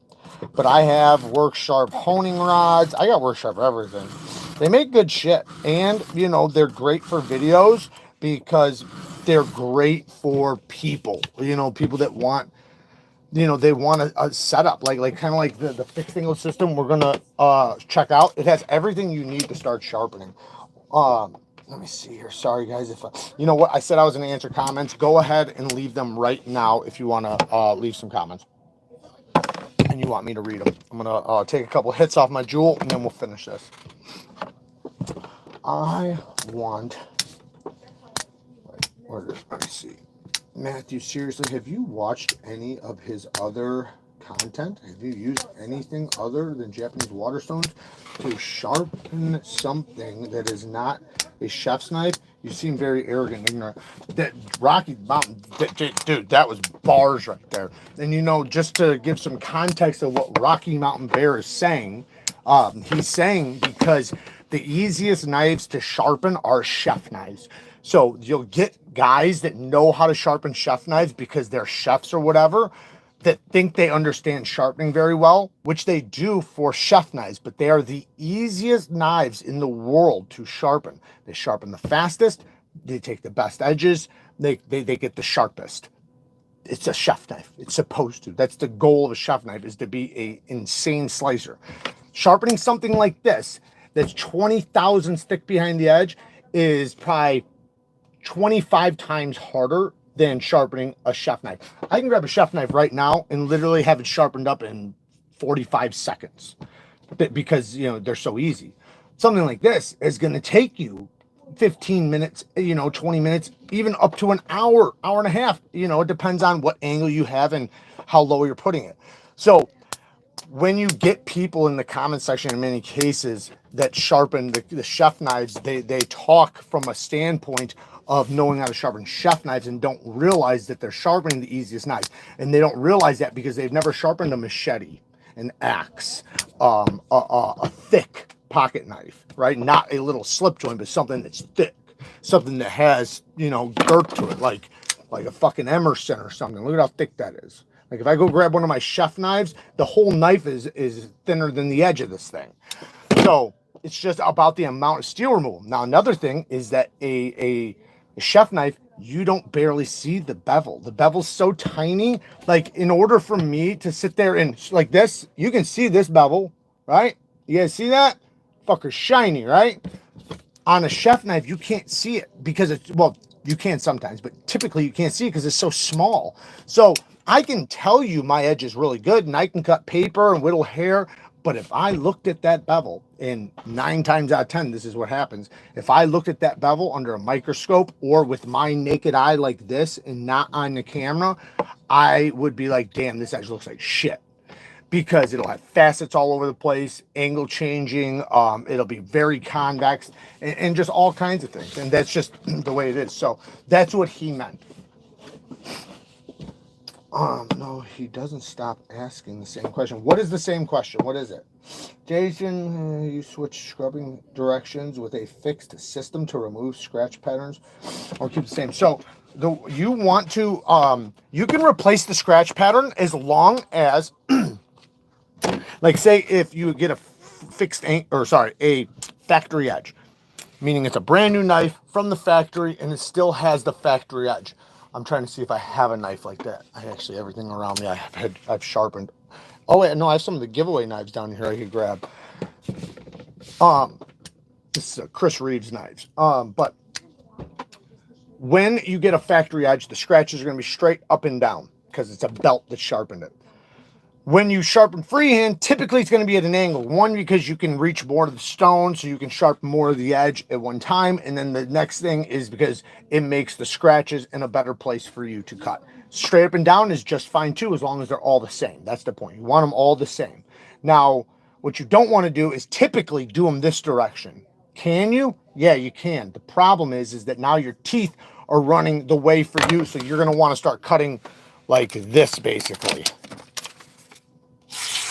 instead of like this. So you see the difference? The first one ripped, by the way. That wasn't a cut. I know it looked like I cut it. It looked like that fucker cut clean. That was a rip. But anyways, so yes, you can replace, you want to replace the scratches, but you typically want to replace them either the exact same direction or at an angle. And then when you do that, with each stone, you're replacing the scratch pattern with the next one. So if you started with a 300 grit, you want to make sure that the 600 grit takes out all this 300 grit scratches and turns them into 600 grit scratches. When you move to the 1000, you want to make sure the 1000 takes out all the 600 grit scratches. Now, you don't, when you keep on moving up, you don't have to get rid of all the scratches. It just depends on the level of toothiness you want, but in many cases you do. Only time I go against the normal direction is when sharpening, is when trying to get a mirror edge. Yeah, I personally don't. I personally just keep going the same direction, and I just make sure that my stone takes out the last scratch pattern by spending, you know, a good amount of time. Plus, I can see it. I can see it getting finer and finer. Pressure, you want to use as much pressure as you can maintain. So when you're applying pressure, I say use like between 2 and 4 pounds of pressure. You can go all the way up to 10 pounds. It's not that big of a deal. The big deal is whether or not you can hold it. So your goal is to hold this angle like this, right? And as you're going across the stone, you're going to lift your elbow to get to the tip, right? If you're applying a lot of pressure, you're going to start going like this. You're going to start bending it down, right? So you don't want that. What you want to do is you want to be able to maintain that angle. So whatever amount of pressure you can hold and maintain, holding the exact same angle, is the amount of pressure you want. Then, as you're coming across the stone, you also not only want to be able to maintain that angle, but you want to make it feel like you're cutting a thin layer off the top of the stone. Now, that doesn't mean you have to push hard. You can do that with barely no pressure, like literally right here, no pressure. That's just fine. I can definitely do that. It's gonna take a little bit longer, but if that's what it takes for you to hold your angle perfectly, then do it, because you're going to want to lock your wrist and use your elbow. So as I'm coming across right here, I'm going to lift my elbow. So you guys can see this real quick. As I'm coming across, I'm going to lift my elbow just slightly, and then now all I'm going to do is I'm going to pick up like this, and I'm just going to drop my elbow and lean back and get back to the heel. Watch the heel again, because I'm at the same angle. Same thing. I'm going to repeat that over and over until my scratches hit the entire bevel, from the top of the bevel down to the apex, and it creates a burr. And we're looking great.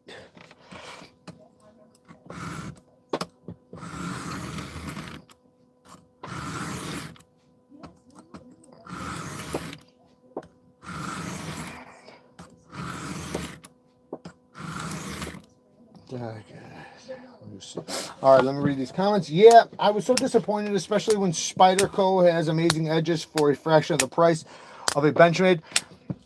Yeah, their steels are better, though. That's the thing. It's their steels. The thing with Spyderco's is that they do the best quality and highest HRC and most consistent heat treatment on mass-produced knives. You're not going to find another company that does them better. I like S90V for long-lasting edge. Yeah, S90V is great. S90V is a great steel. I personally like to sharpen it at a medium grit.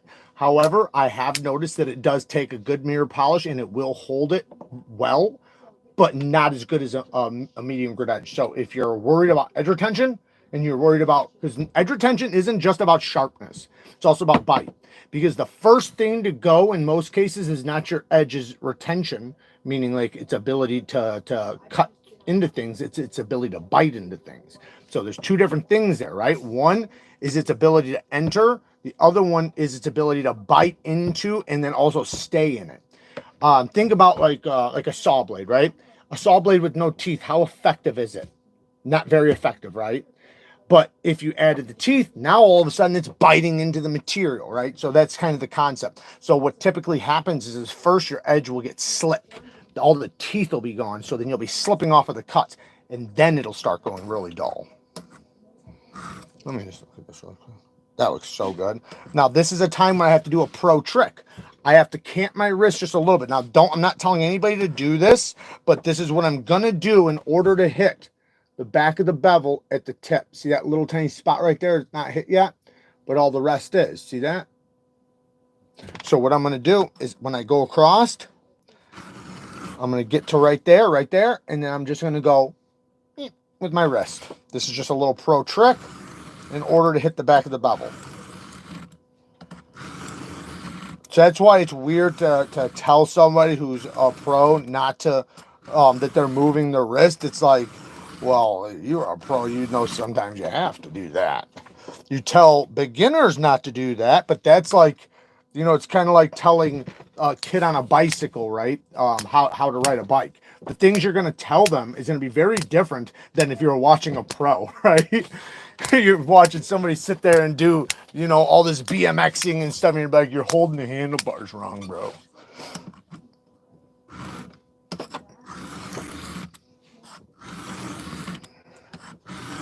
But like I said, I'm not trying to talk shit, by the way. I'm just goofing. I'm happy to have anybody in and have a cordial conversation, debate, or just sit here and shoot the shit and sharpen knives. I don't care.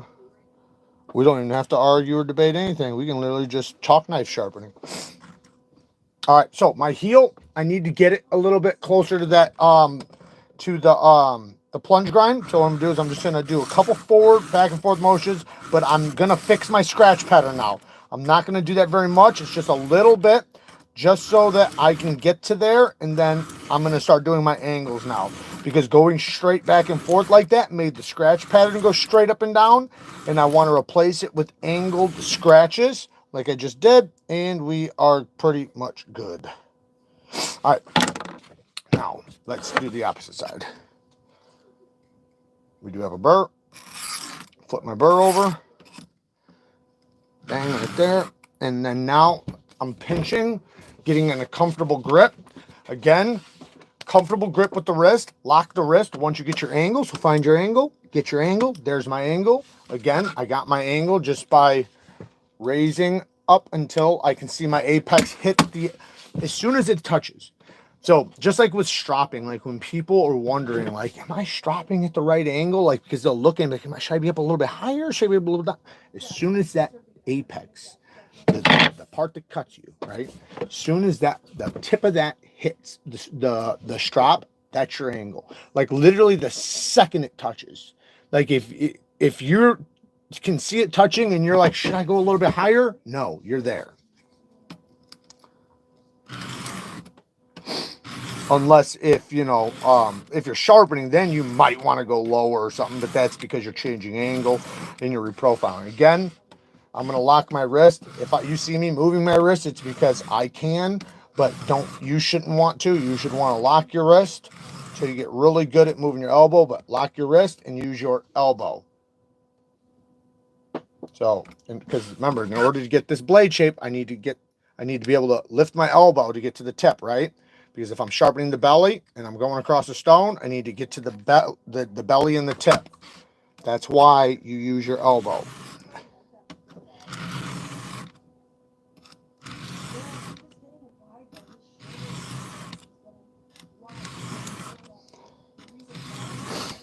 That's brutal. Else is saying just.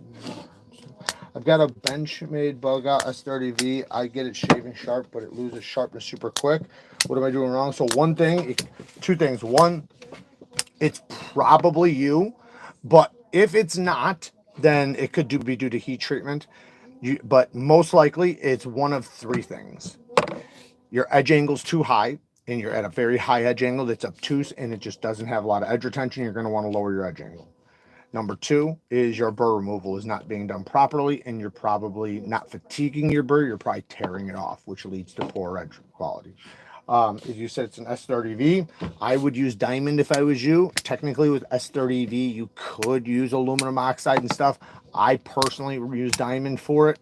S35 and up, I use diamond, but technically S35, you can use just about anything. S35 or S30V does have more carbides than S35VN.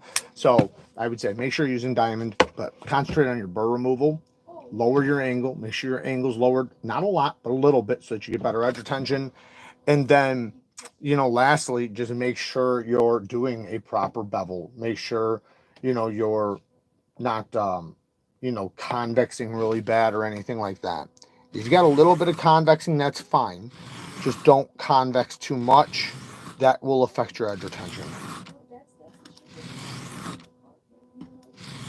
And then also, what are you cutting? Like, that's a huge thing, you know, because some people, they're cutting, they're trying to cut concrete and wondering, why is my edge going dull so quick? Oh, that looks beautiful. That looks very nice. Let me just get some facets out really quick.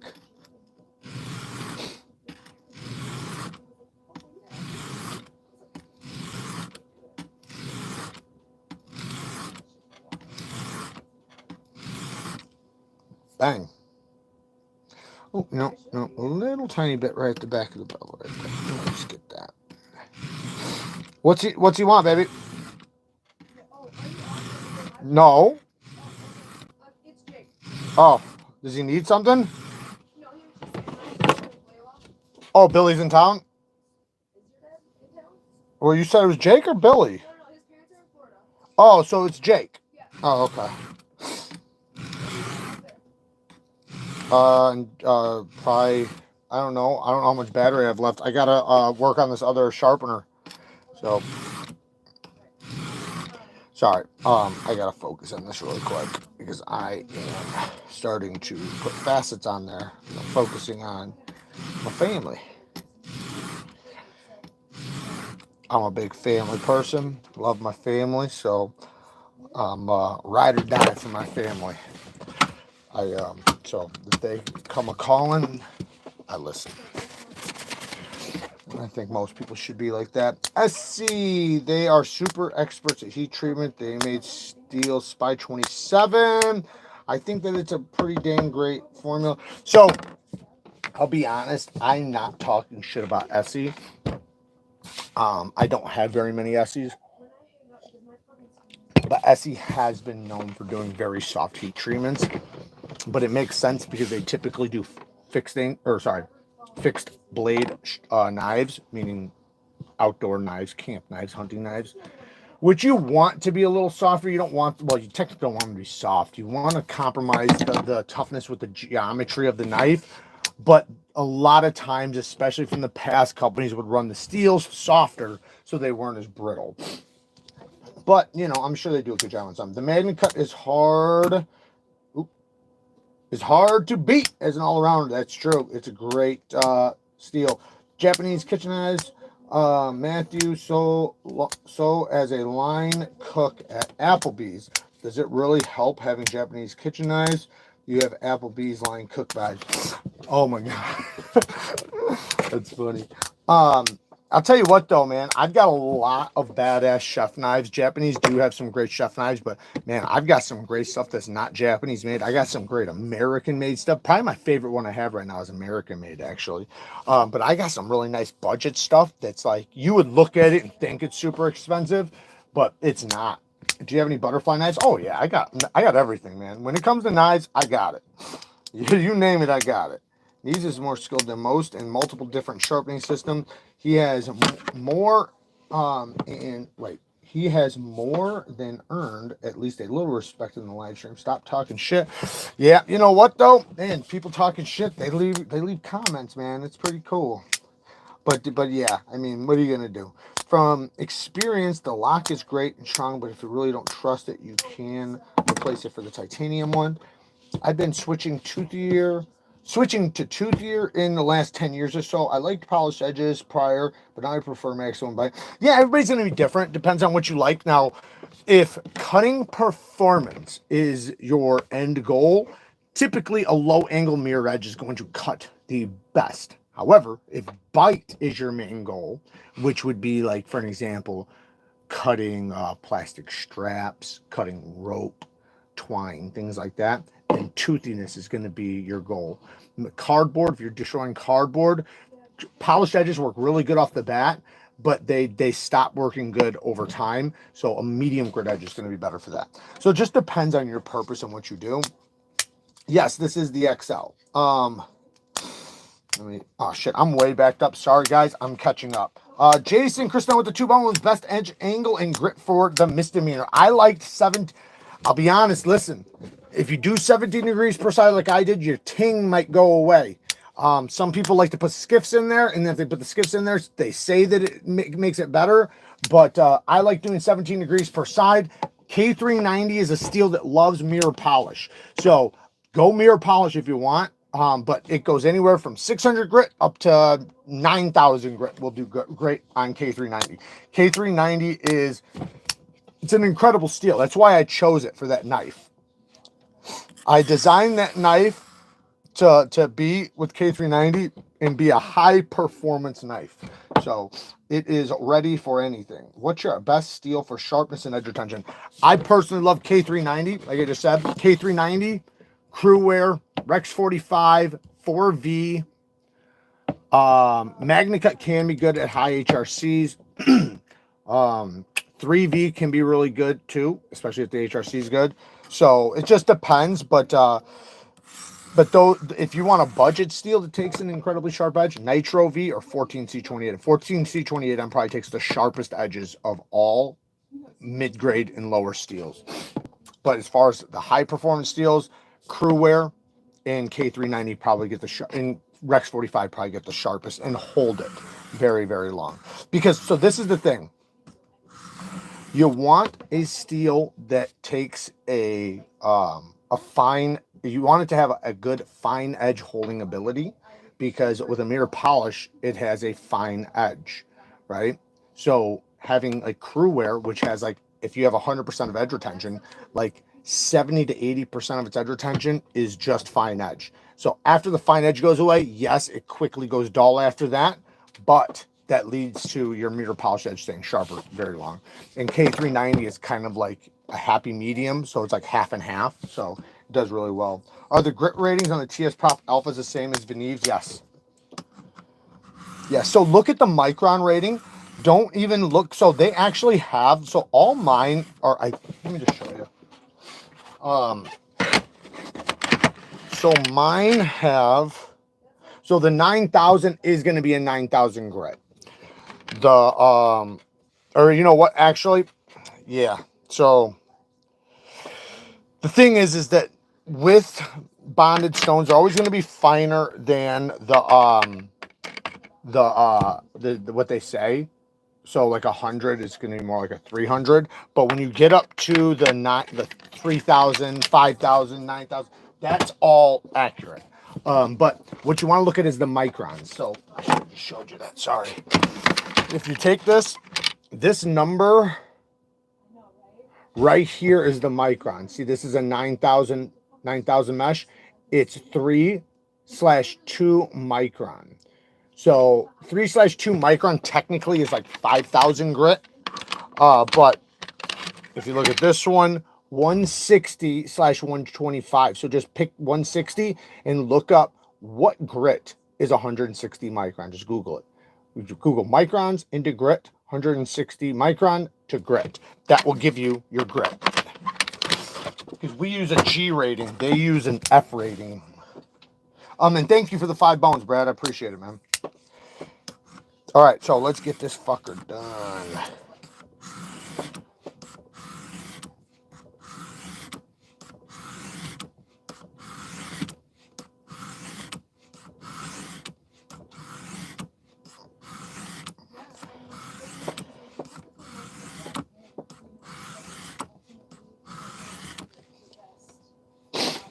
Oh, that looks beautiful. Man, that looks so good.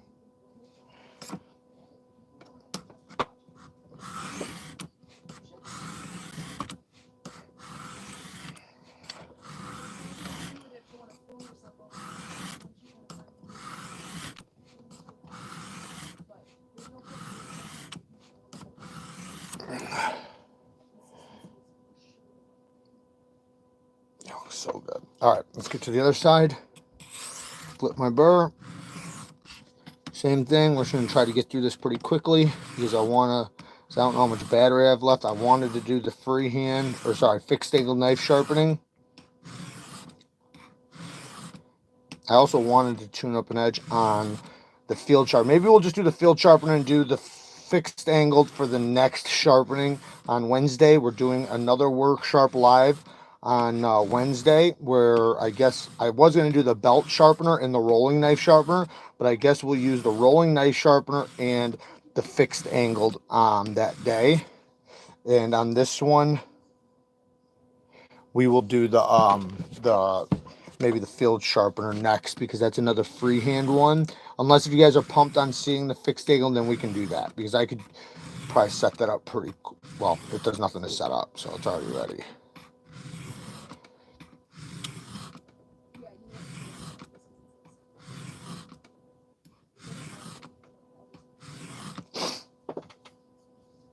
What's the best way to clean my pivot? I seem to get some oil either in between my scales or on the inside of my ledge. You want oil on your bearings, so you should want that. But just, you can take a Q-tip or something like that. I tend to just, you can blow it out, or just take something like this and just go like this. Just go down in there and just like that. You can do that and then do it again. But alcohol is the #1 way to clean your knife. Rubbing alcohol, 70 or 90%.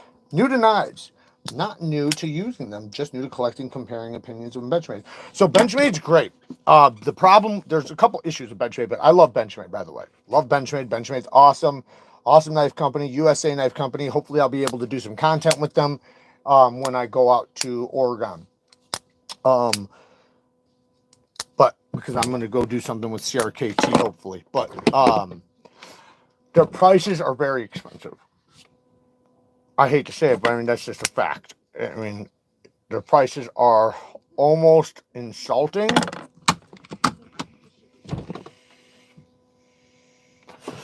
So, you know what? I'm going to do something real quick. So, because of that, I just flipped my burr with the diamond. Now I'm going to go over to the ceramic, and now I'm going to knock my burr off. So fatiguing my burr back and forth until it starts to pop off and diminishes. Because remember, like we were talking about earlier, when a first burr removal, there's a buildup, an accumulation of steel at the apex that we want to either pop off naturally or to slowly diminish. But Benchmades are very expensive, so they do overprice them. But the reason why is because they are a company that offers a lifetime warranty. So that does cost something. They have a lot of overhead. They have a big factory. They do a lot of stuff in the knife. They just do a lot of stuff, period, in the hunting community, in every community. They're just an awesome company. So I understand sometimes, but there are some prices where it's like, this is a little much. So they have some stuff that's amazing. I think their knives are great. Their heat treatments are decent. They used to have somewhat softer steels. I think they've stepped it up a little bit. And there are some steels that I find that they do a really, really good job with. Some not so much, but they do typically a pretty good job. And they're good. They're just, you know, the thing is that they made and invented the crossbar lock, or their axis lock. Woo! Oh yeah, that's fucking sharp, boy.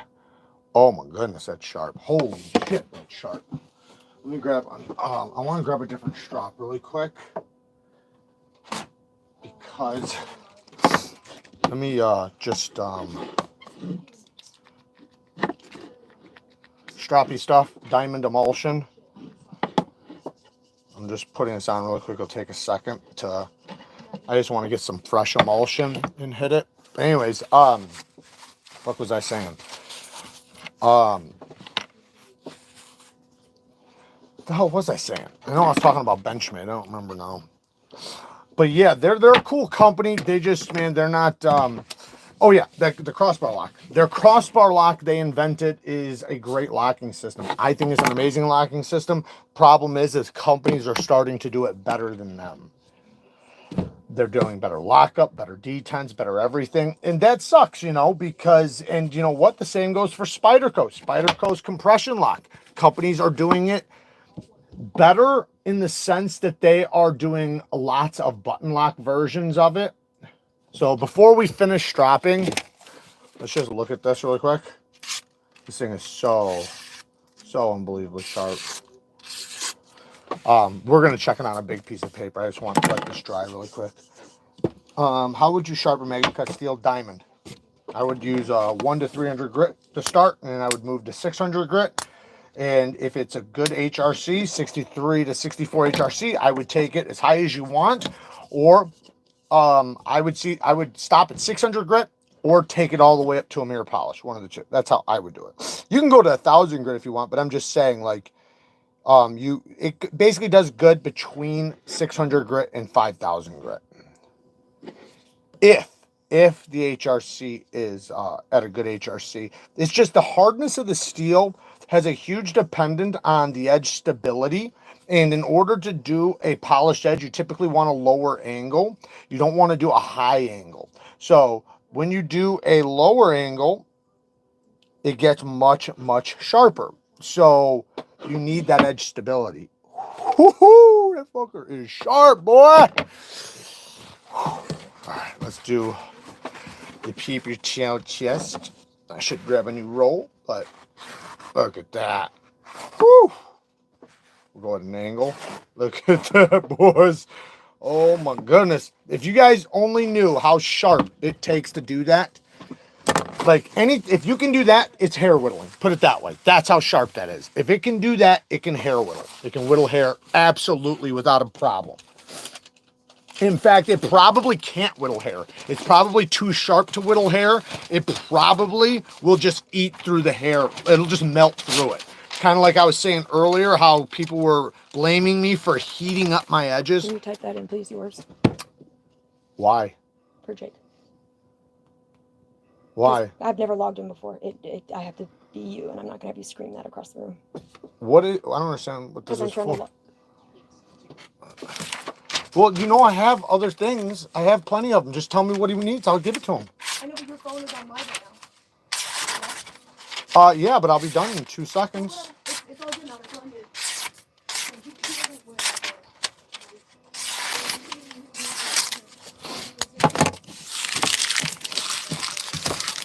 Super sharp. Okay, so now let's see how fucking fast. Because now we're going to do a speed test. We have 2 different sharpeners here. We got the pocket sharpener, diamond, and ceramic. So these are really cheap, but I recommend getting this one. Because this one has a ceramic rod, 2 diamond plates, and a strop. And it even has a coarse, a fine, and if you go to the middle, it has a thing for fishing hooks. And then it has a thing for ceramic, or sorry, for serrations. Now, what we're going to do is we're going to see how fast we can fucking tune something up. But I want to do one thing, though. I want to switch my plates really quick. Because these are old. Damn it. I do want to do this, but then I don't. You know what? Screw it. I'm just going to leave it the way it is. This thing's about 4 years old. So just think of that. The new diamonds would work like that. This one, but what are we going to do it on? Should we do it on this? Fuck it, we'll do it on this. So what I'm going to do is I'm going to cut this edge off on diamonds. Is that dull enough for you guys? A little more? Is that dull enough? Huh? Dull enough? All right, dull. All right. Let's see how fast we can go. Let's do it in hand because my fingers are hitting. Let's go like this. Let's go this way. So, start with this guy. Oh, you know what, man? My heel doesn't hit very well on this, but we're going to improvise. Okay, let's see how fast we can do this. With a burnt diamond plate, by the way. This diamond plate is wore the shit out. This is a speed challenge. Now, speed challenges typically lead to poor quality. We're just going for sharpness.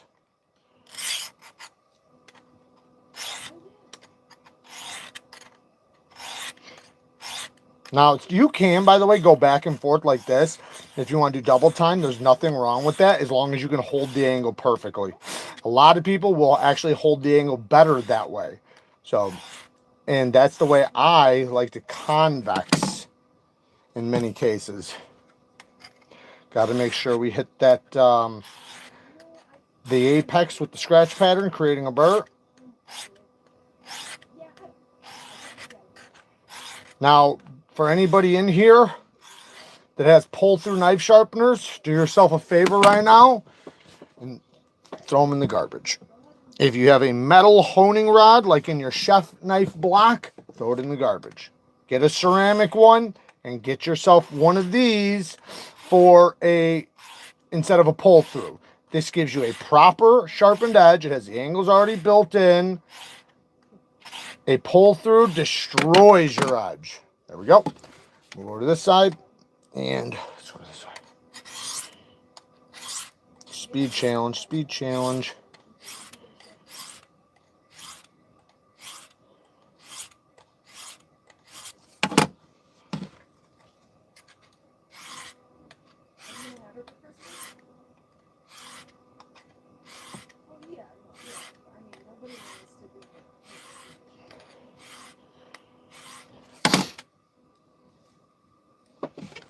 Okay, just because we're doing a speed challenge, now we're going to remove the burr. And do it very gently. Because it wasn't a big burr to begin with. Hit it on the strop 2 or 3 times. Bam!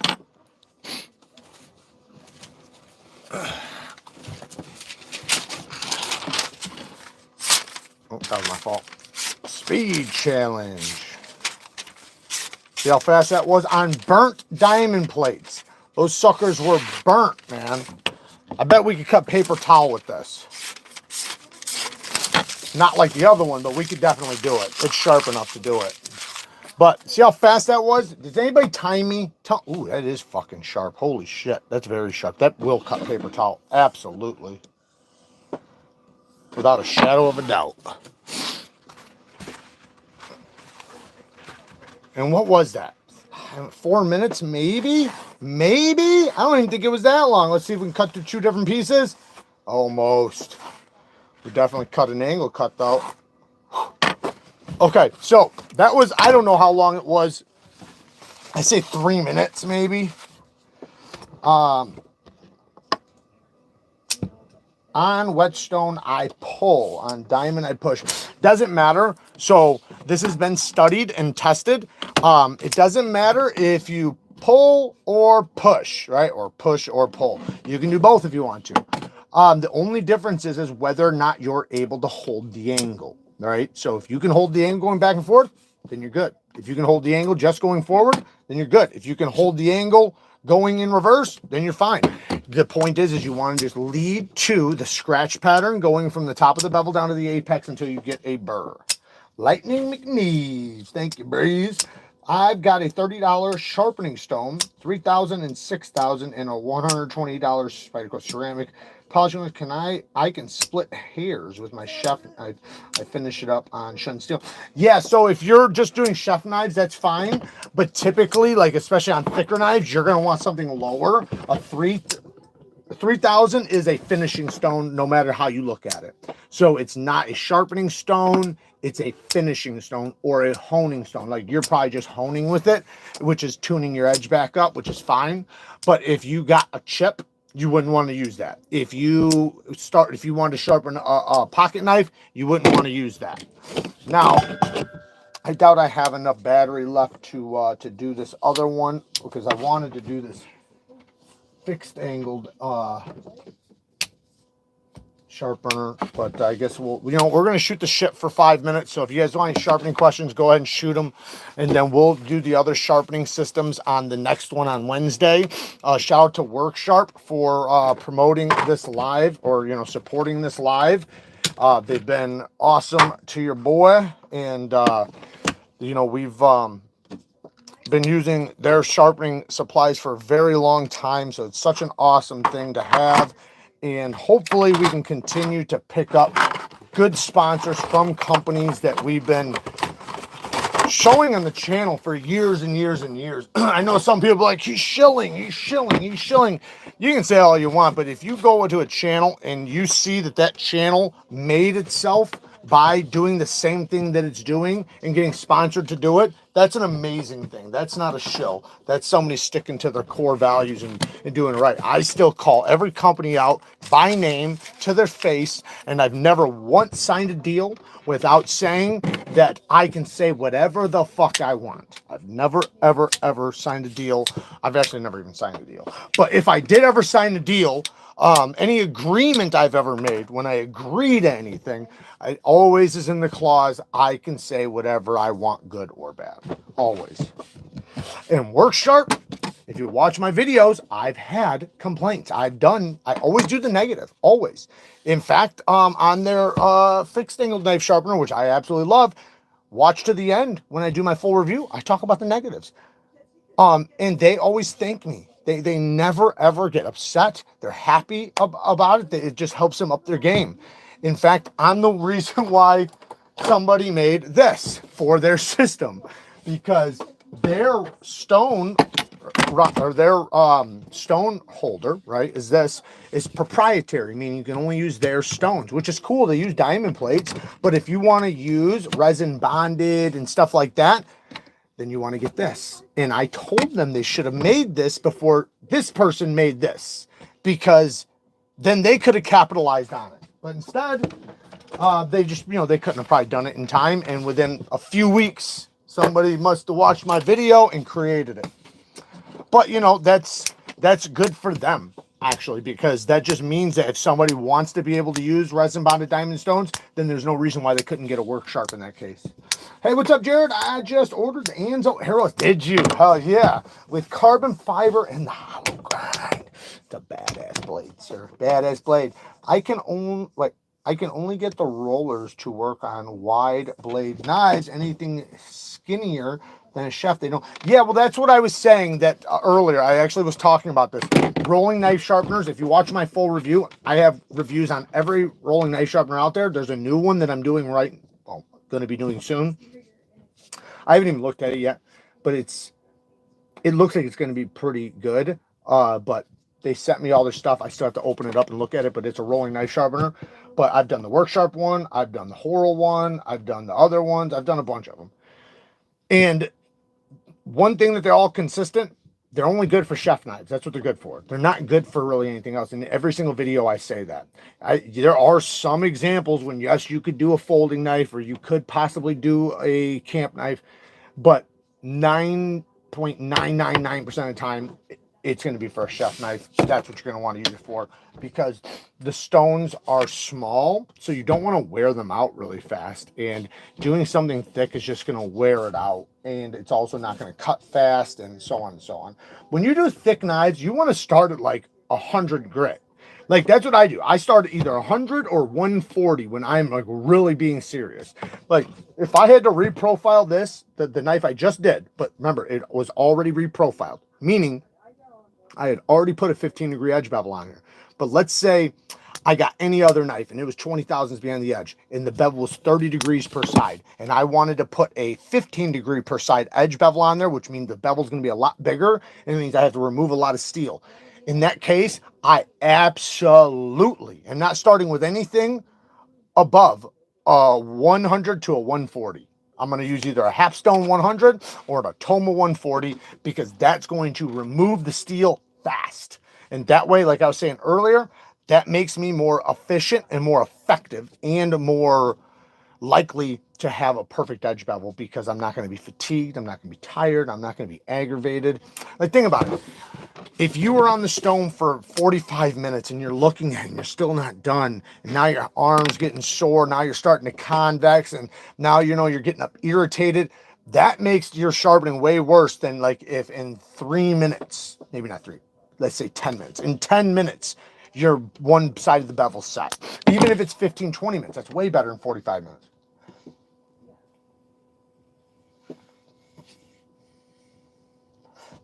Don't spend a crap load right off the bat. I did, but it didn't help me sharpen at all. Well, so that's the thing. The stones, I'll say the where they could help you, just so you know, because there is a side of which it is credible to spend good money in order to get good results, but that only goes for diamonds alone, right? The difference between aluminum oxide, natural stones, blah, blah, blah, blah. Because those are high maintenance stones and they take a lot of effort to use, you want to make sure you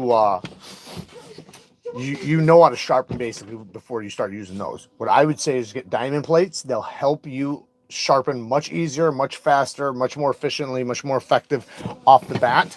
But yes, if you spend, say, thousands of dollars on resin bonded diamond stones, those aren't going to improve your sharpening unless if you already know how to sharpen.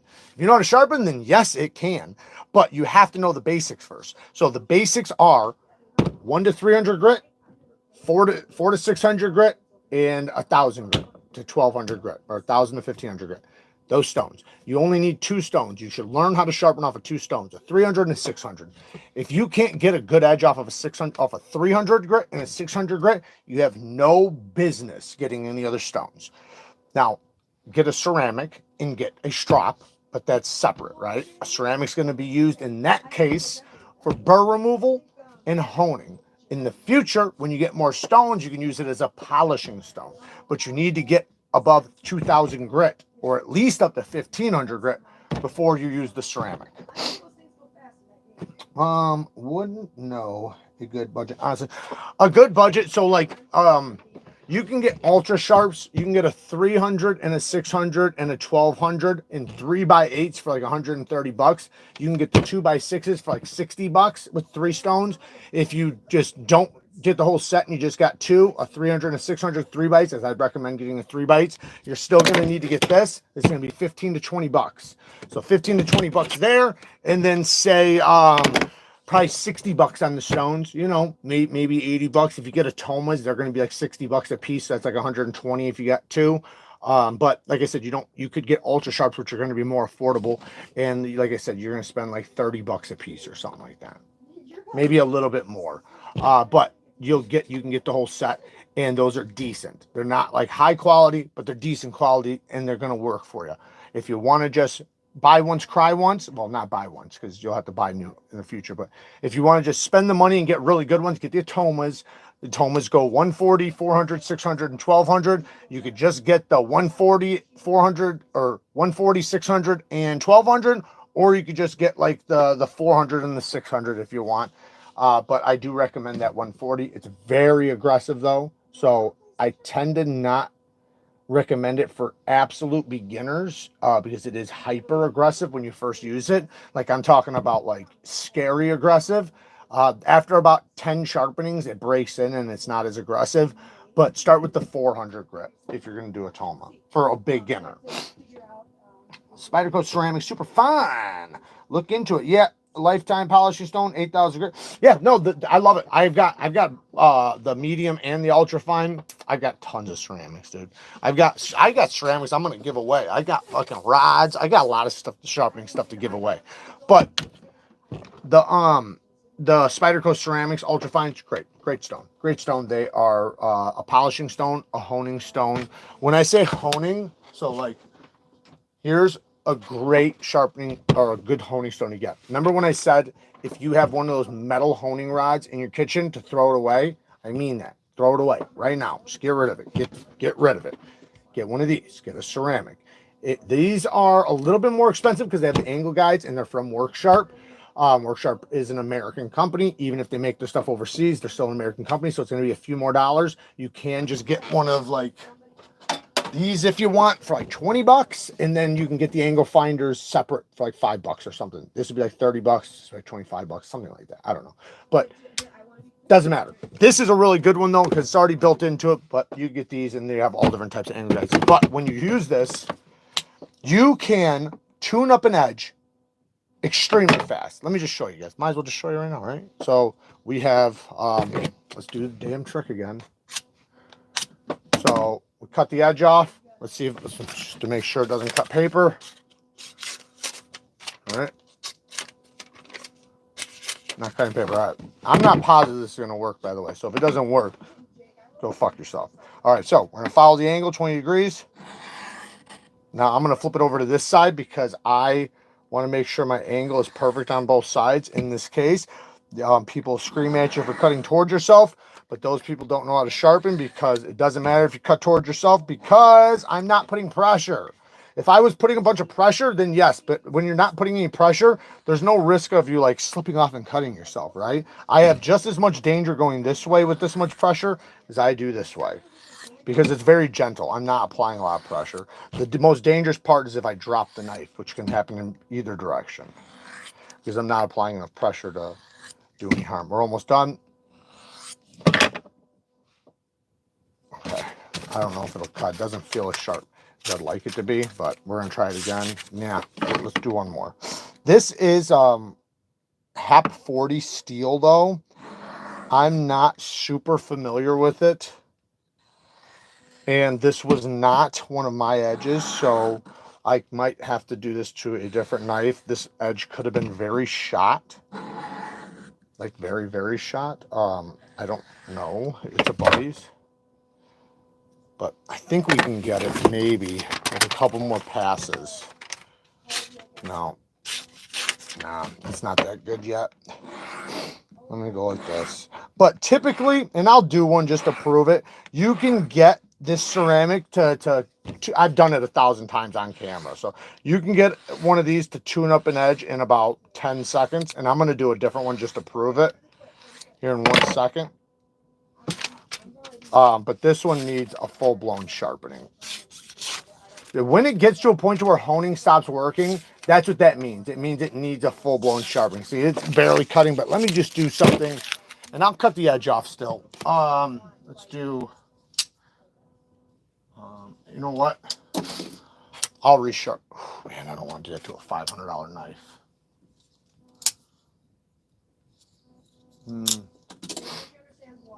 You know what? I could do it on a recurve. We could do that maybe. Let's see, what does this one look like? All right, so I'm gonna try it on this one. This one, I don't know how bad this edge was. I know it wasn't great, but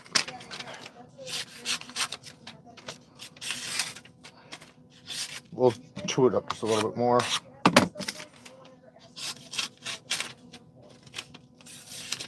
Yeah, it's dull.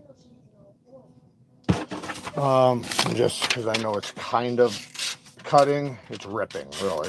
It's ripping. Okay. Let's.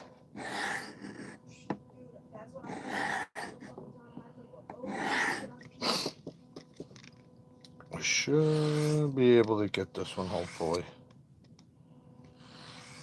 And if not, I'm going to be embarrassed. Not really. But I do this all the time on camera, but there are some times where it is hit or miss because it depends on the quality of the edge to begin with. Like honing is something, basically I'm micro beveling right now, right?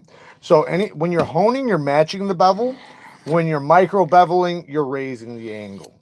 When you're raising the angle, you're basically cutting in a little tiny bevel right on the apex, which goes really fast. That's how I can do this so fast.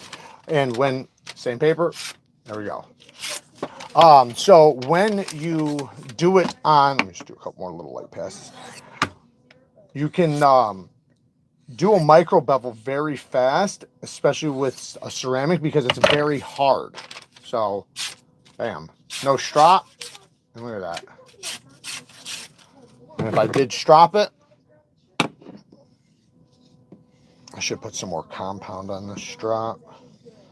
This one's a piece of leather I put on the WORKSHARP strap. Yeah, it's good. Whatever. So you guys seen that. Now let's try one more on a recurve really quick since we're using this damn thing. We can either use the field or we could use this. I'm going to use this. So I'm going to match the angle. And so, you know what? Let's dull it really quick because I know you guys are probably thinking, ooh, that's rough. Ooh, that's rough. That's rough. All right, let's grab this little piece of paper. Yeah, it ain't cutting nothing. So what I don't want to do, by the way, with a recurve, especially with a recurve tanto, because you have the secondary tip, you don't want to go over that tip. You want to stop at that tip. So you do this part separately. So we'll do it here, we'll go like this. That's how you do a tanto. You do the two edges separately so that you don't round that tip. And now when I go this way, I'm going to do the same thing. Start at the heel, like we always do, and then stop at that first tip, which is technically the secondary tip.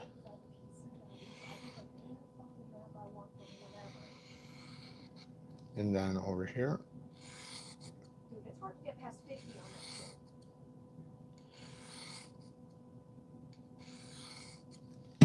Okay, now I'm going to just transfer both sides.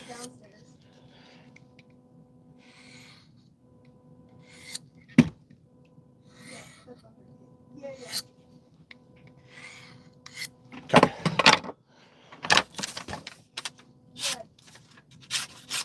That was the nose. And then let's go to both. Through one to the other. So you see how fast it can tune up an edge. Like, that's my point. Like, that's why I say everybody needs one of these, because I could have done the same thing on this. It has the ceramic rod right there. My point is that, and it has the 20 degree. Well, this is 25, this is 20. But my point is that these are a must. This is a must, I think, just for even if you don't have like pocket knives or anything, just for your kitchen. Don't fucking hone your knives with those metal rods. I don't care. Like, trust me, I've gotten into so many debates. This is the one I really want to get into. I want to bring one of these chefs on with a metal honing rod and have them explain to me how great they are. Because listen, the question isn't whether or not, because I know they realign an edge. Right, that's fine. They can realign an edge from like the microscopic serrations going like this. They push them back to true, but this does that. Plus, it can micro bevel. Plus, it can actually add serrations or remove serrations. The metal one can't, which is 2. And it can mirror polish, and it can hone, and it can do it can do burr removal. It can do so much, and the metal one only barely does it, pushes the teeth back. So why would you spend money and buy one of those versus one that does like 100 times more? Like, it's 100 times more effective. It actually cuts fast. It actually works, and it's all dependent on, because people try to use the argument, well, ceramic removes material. Look at all the steel on there, right? Yes, that's only if you put pressure. So the point is if you don't want to remove metal, no pressure at all. You literally just go like this. If you just want to realign the teeth, there you go. And this is the thing, is on a metal one, they'll go back and forth 100 times. With this, if you're going to do that, if you're just going to straighten it out, that's it. Done. That's it. That's all you do. Typically, when I use this, I use 3 passes per side. Like just now, when you guys see me doing that, it's because I was doing a micro bevel, and it was a dead edge, right? But like if it's already a decently sharp edge, and I'm just trying to keep it going, I'm doing 2 passes per side. That's it. Like very, very light passes, and I can do that with like anything. Like here we go. So here's a sharp knife. I'll prove it to you that it is sharp, because we'll cut something. Very sharp, actually. I don't even want to fuck with it now, but I'm gonna, because I said it.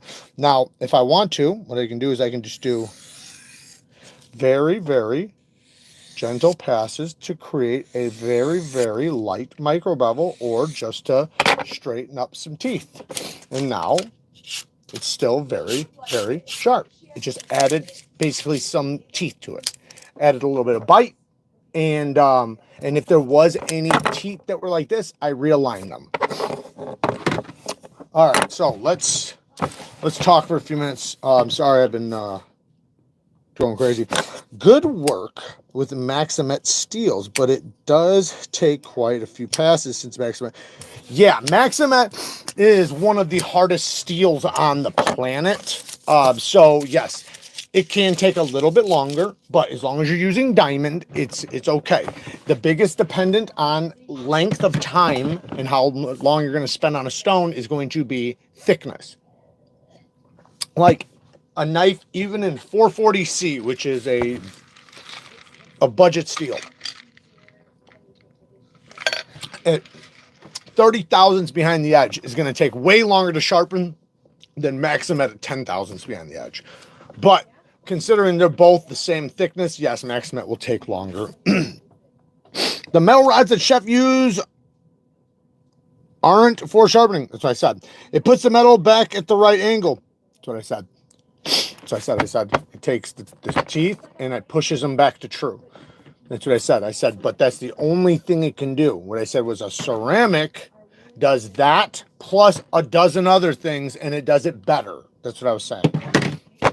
I was saying that I rarely ever need to just do that with a chef knife. Just push my teeth back. Like, that to me doesn't even make sense why I would do that unless if I also wanted to add more, right? Because when you do that, by the way, a lot of times the tips of them break off. And then now it's just getting slicker and slicker and slicker and slicker. And there's no bite. So a lot of times you could take those knives and run them across your hand because they have no bite.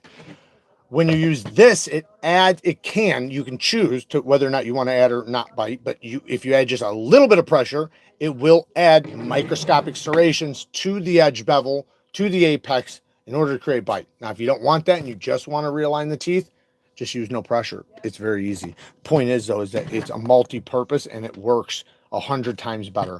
Like, I know a lot of professional sharpeners. I know chefs that are sharpeners. I know a chef that not only makes knives and is a freehand knife sharpener, but basically was all of the three. Makes knives, was a chef for years, and does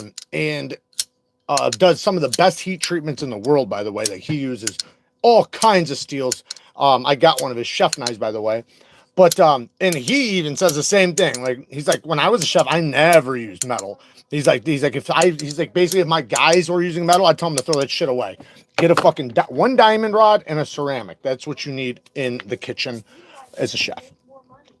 Not saying you shouldn't still have stones, because you still need stones, but those are for in between the stones.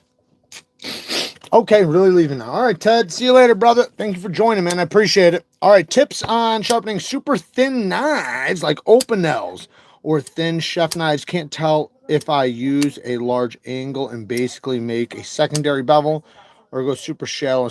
So I brought a slip joint here, right? This is a very, very thin edge, okay? Very, very thin. This is a deep hollow grind. It's a full hollow. It's probably like 8 thousandths thick by the edge. So this is very thin. What I would do with this is I would do a 20-degree bevel per side, because the edge is so thin. I don't want to put a low angle on it, like a 15-degree or anything like that, because I'm afraid it'll be too brittle. You can go all the way up to 25 degrees if you want, but yeah, you can resharpen it at a decent angle. If you had one of these, this would be perfect for you.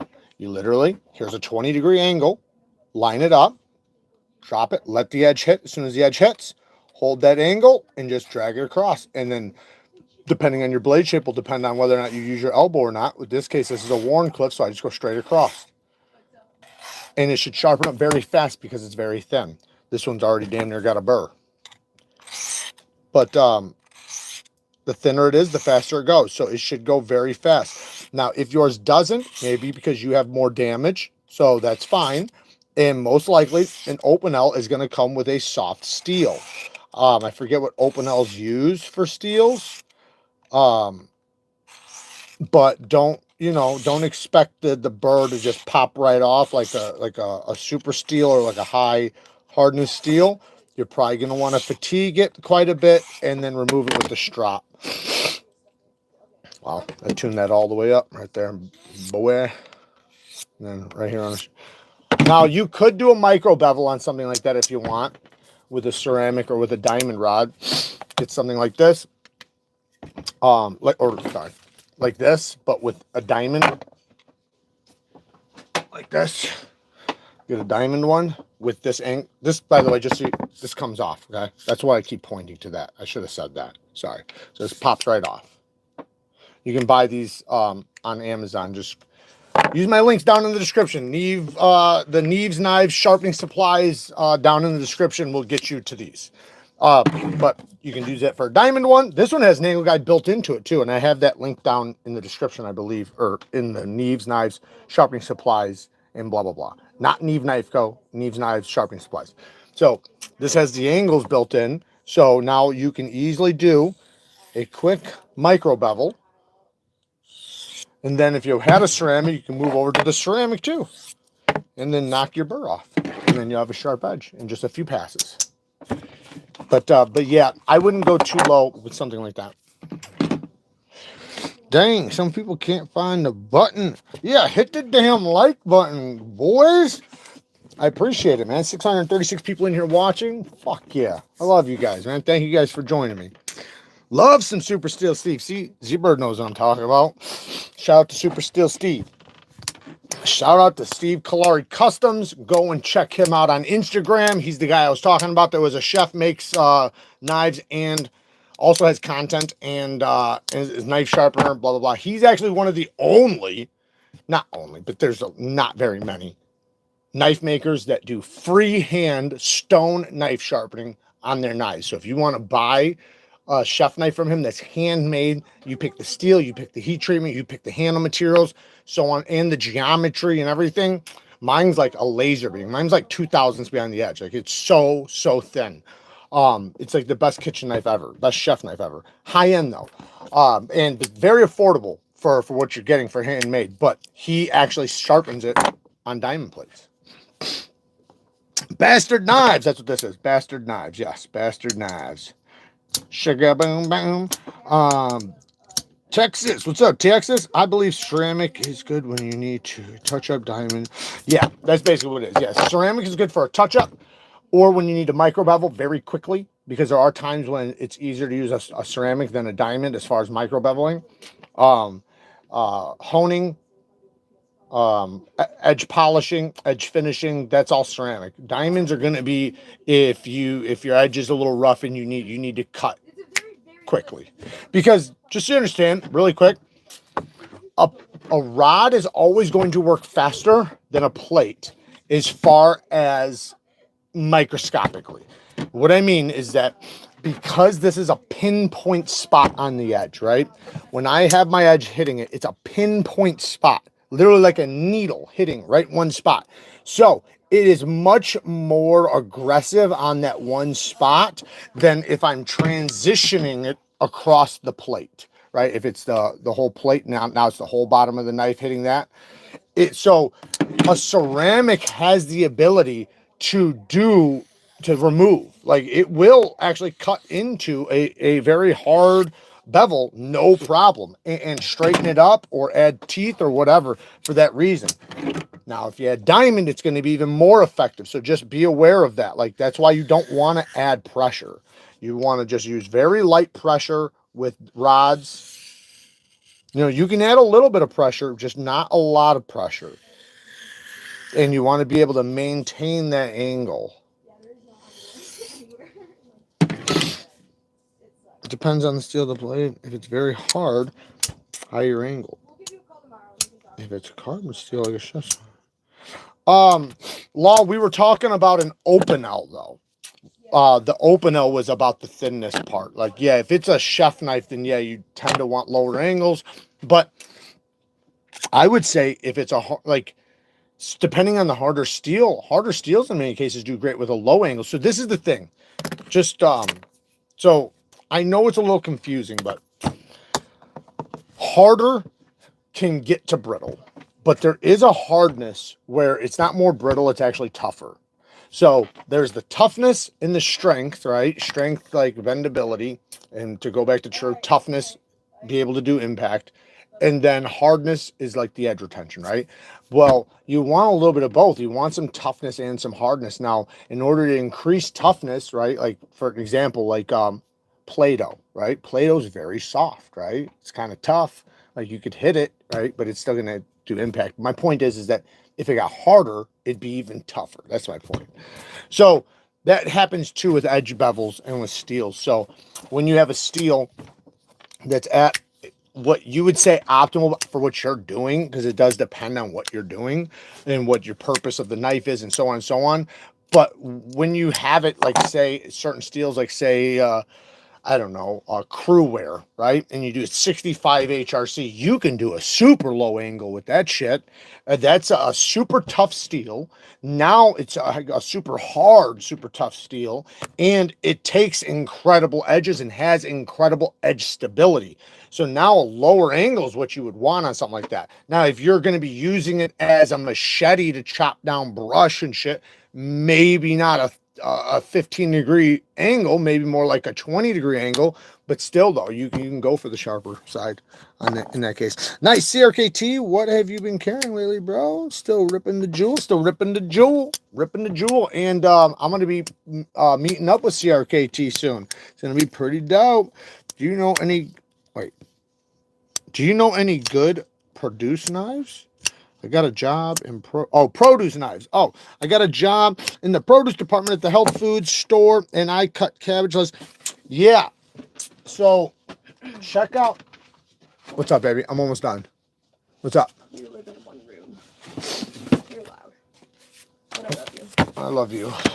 All right. Was I being too loud? You were being so loud. I had to be loud to stop you from being so loud. I had to be loud so I could hear you. I was trying to stop you from coming over the mic. That's why I had to be so loud.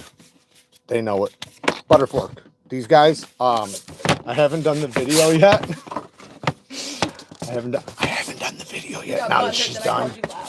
No, I'm just fucking with you. I haven't done the video yet, but I'm doing a review soon. I could hear him. I know, everybody, we're all too loud. Everybody's loud. And it does come with this. I'm gonna show you guys something. It comes with this little tool right here. So this little guy right here. So now this has a plastic handle, which is very easy to wash. See that guy back there? So I have a bunch of other handles over there in different colors. These come in all different colors. This is to take this off. So basically you can go like this, take it all the way off, and then you can just pull that out for washing, cleaning, oiling, or anything like that. You don't ever want to put these types of knives in dishwashers. You want to hand wash them. Always hand wash your chef knives, kitchen knives. That's the biggest problem with chef knives and kitchen knives is dishwashers. That's what fucks your shit up the most. So don't do that. This is I'm trying to figure out, they told me the makeup of the steel. It is their own proprietary steel that they're doing. I sharpened this. It took an incredibly sharp edge. It's very, very sharp. I do not know the edge performance yet. I'm testing it right now, so we'll know.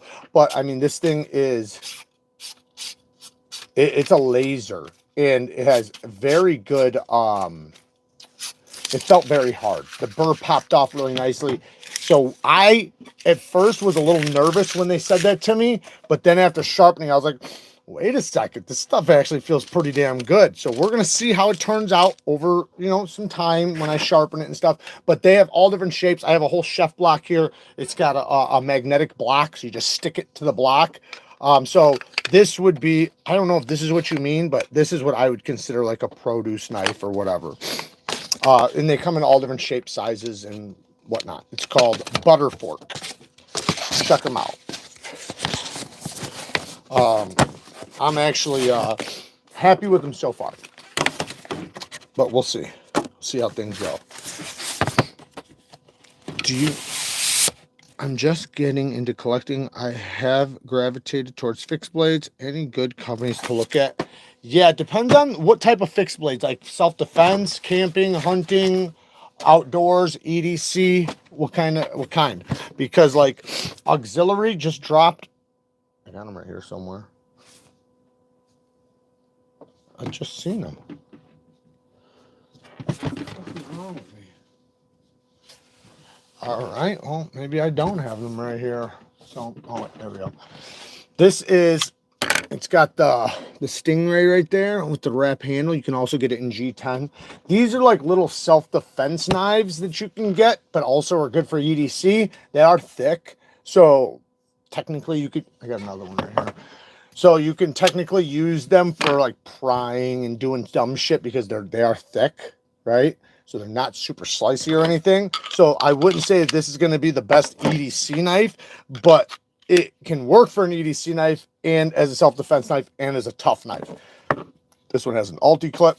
But if you're wanting like a great EDC knife, like something super slicey, you can check out stuff from Kaiser's. Got some good stuff.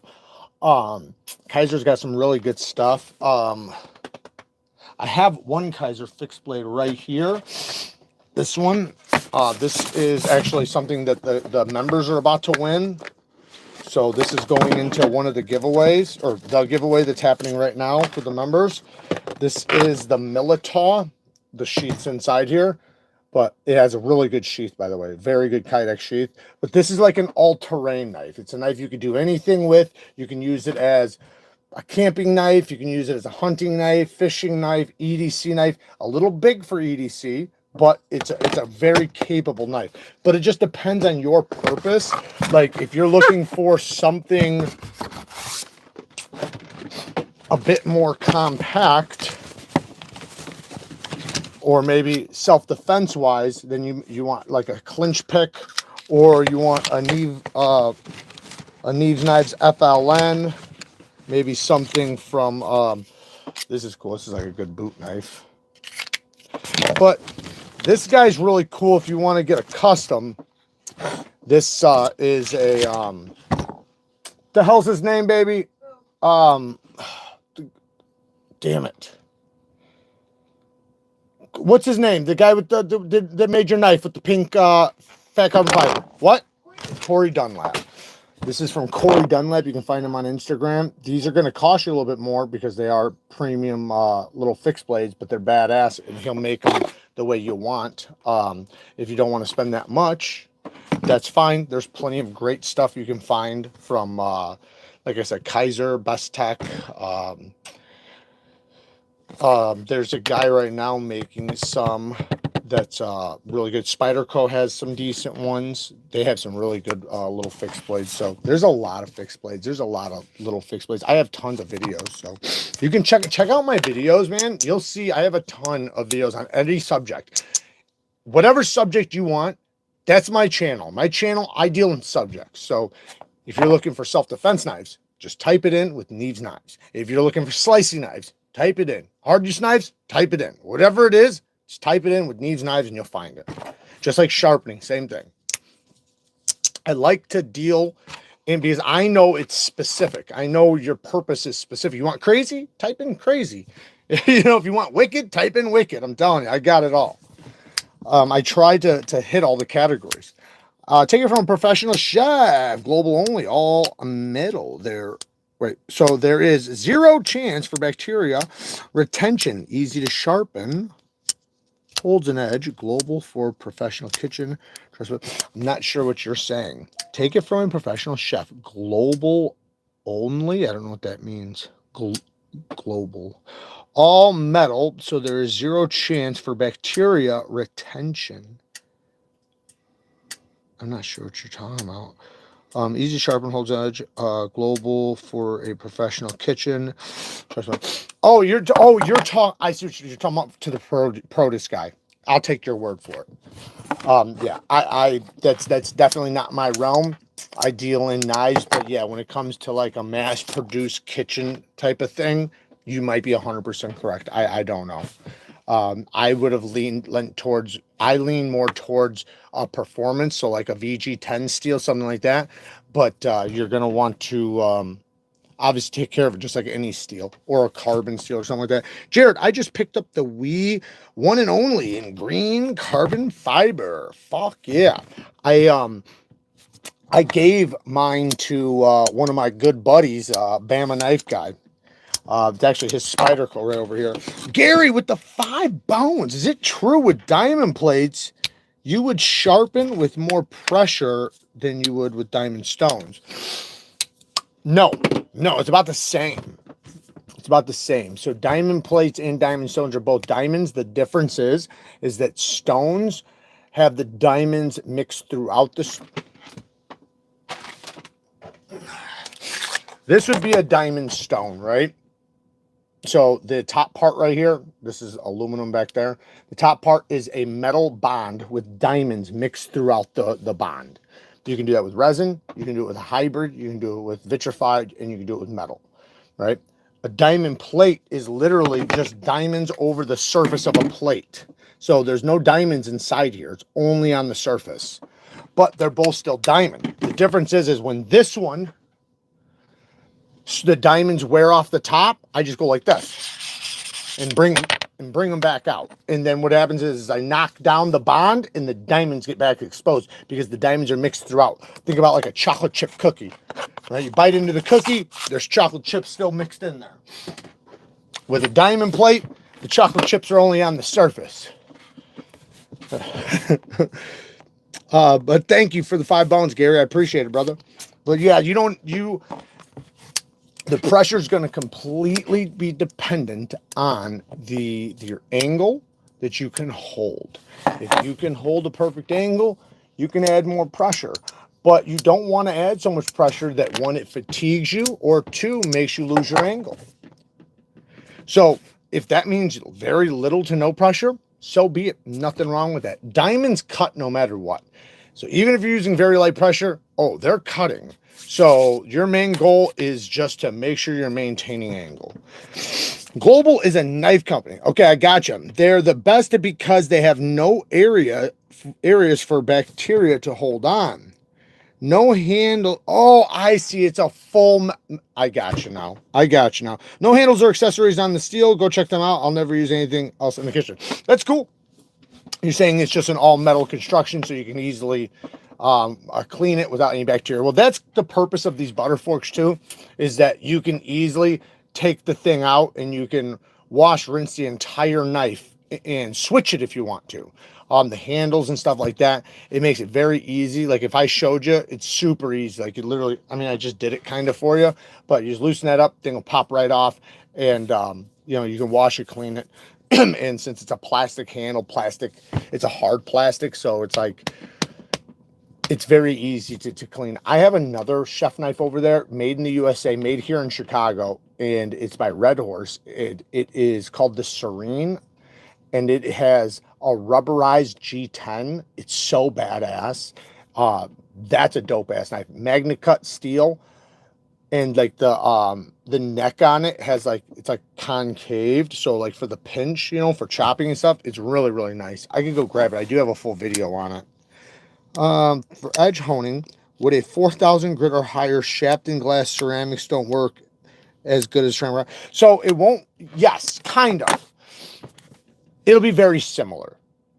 Very similar. So I don't want to say yes, but yes. Basically, yeah. So anytime, like 3,000 grit and up, as long as it is an accurate grit, because like if you get like an Amazon whetstone, it might say 3,000 grit and actually be a 600. And I'm not joking. Like they have those. Like I've got some. But if you get a stone and it is a real 3,000 grit or higher, any of those you can pretty much use for honing. They all are going to work pretty similar, but you're going to use them a little differently. Like one, you might add a little bit more pressure than another, and so on and so on. So there are going to be some little micro differences, but they're going to work kind of similar for honing purposes. Honing, edge realignment, things like that. Ceramics are very hard. That's why they can cut into the metal quickly. So they might be harder than, like, say, a natural stone or something like that. But with what you're talking about, shafting glass it's like a ceramic bond. So, it's going to be very, very similar. That stuff is usually called Sure Touch, at least with BRK. North Arm Skaha, badass. I think they're made in Canada, and they are very, very light. That's one thing. They're super lightweight, very good detents, very snappy. I have had them on the channel. They're not super expensive. You'd think they would cost more. They kind of remind me of like a Shirogorov, which I have a few back there. I don't own any North Arm, but I've got similar knives to them, and I've had them on the channel. They're great. I like them. I use a 8,000 grit Nagura stone myself for all my stones currently. There you go. You're talking about for cleaning, conditioning? That's what I use basically. I use a Nagura. This is like a Nagura. You just basically take it and you can rub your stones, your bonded stones, or you know, aluminum oxide stones and stuff like that. You don't want to use this on like diamond plates because you don't need to clean those like that. You just dust those off or rinse them off if you want to make sure you dry them. With stuff like this, you can just rinse this with soap and water, or you can use an eraser or a dry eraser or Barkeeper's Friend, something like that. It's very easy. The slip joint. Yeah, this is the Venom. Yes, this is the Jack Wolf Venom. Titanium S90V deep hollow grind. Listen to this walk and talk.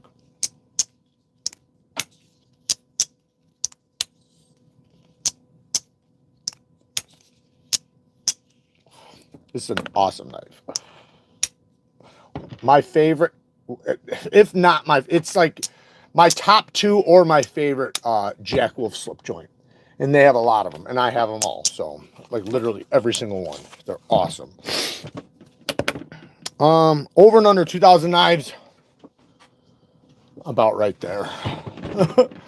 I don't know, man. I was at 1,000 hundreds of knives ago, and I kind of like lost looking. Maybe she's saying 1,600. I have no fun. When you get over 500, it's difficult to know.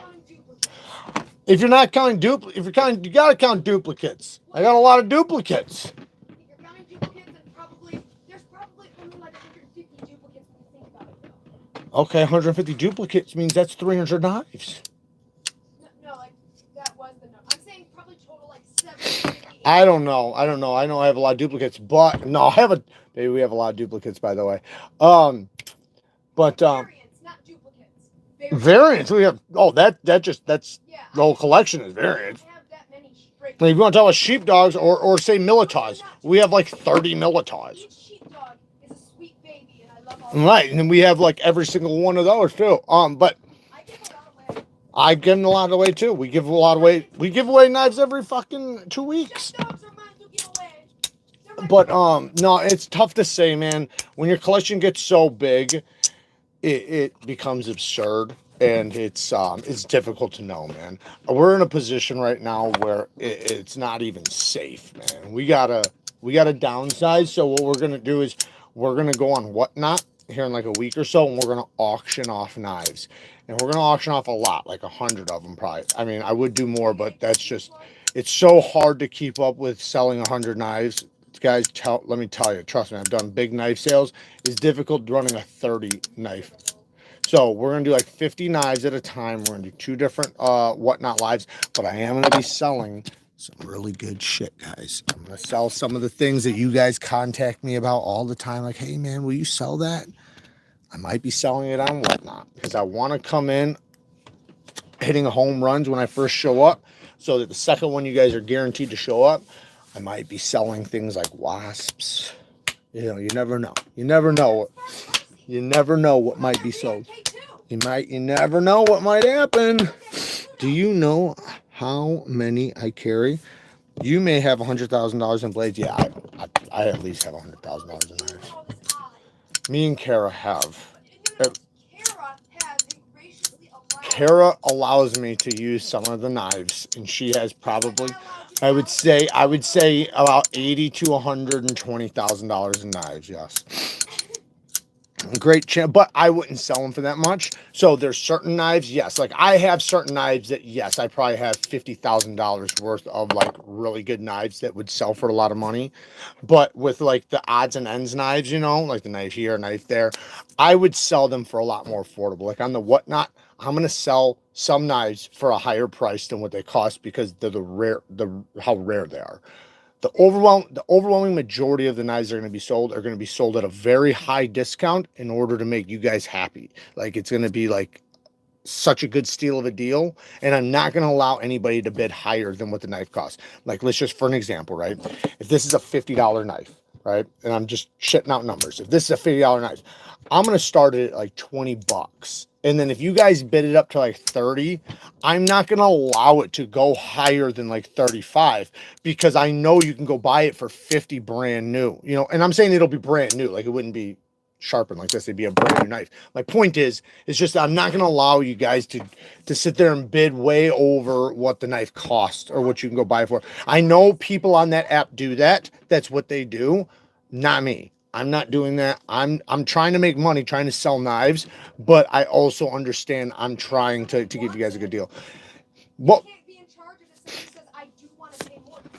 I know that, but what I'm saying is I'm going to tell them what they should stop at. Okay, I'm not going to say, okay, so yeah, I can't stop them. You're right. I can't. Maybe, but I'm just going to tell them that you can go buy this brand new right now for say $50. So there's no point for you to spend more than 40 on it. That's all I'm saying. As long as you're transparent about it, right.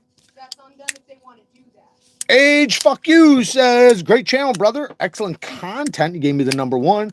I've learned a lot and appreciate your honesty and your reviews. And thank you, man. I greatly appreciate that. And thank you for the 8 bones. I do appreciate that very much, and thank you for the comment. Would you exchange all your knives for like the cash amount if you could? Not all of them, but a lot of them, yeah. Just because, you know, I like money, but you guys got to understand though, I'm in a different type of field because one, I constantly get knives. So let's just, for an example, right? Just to give you guys an example, and I don't want you guys like to think like anything stupid, but today alone, I probably got 40 knives in, if not more. That's how many knives now it's not every day. Some days it's 3, some days it's 2, some days it's 10, some days it's 20. Today was a lot. That's a normal thing. So like if I sold all my knives, but within a week I'd have a whole new collection. So weird. She would have a massive collection very quickly. Weird. Very, very, I thought we had very 50-50 quickly. custody. That's what I went to court for. No, it's more like I have 2 and you have 98. I even tried to tell them falsely that you did drugs so that I could get full custody, but it didn't work. That's fine. Father state, apparently. No, not really. But also, some days, you know what's normal to receive? What? A box full of every possible variant of Militov known to man with confetti in the box that you spill on the ground every time you open a box. I hate that.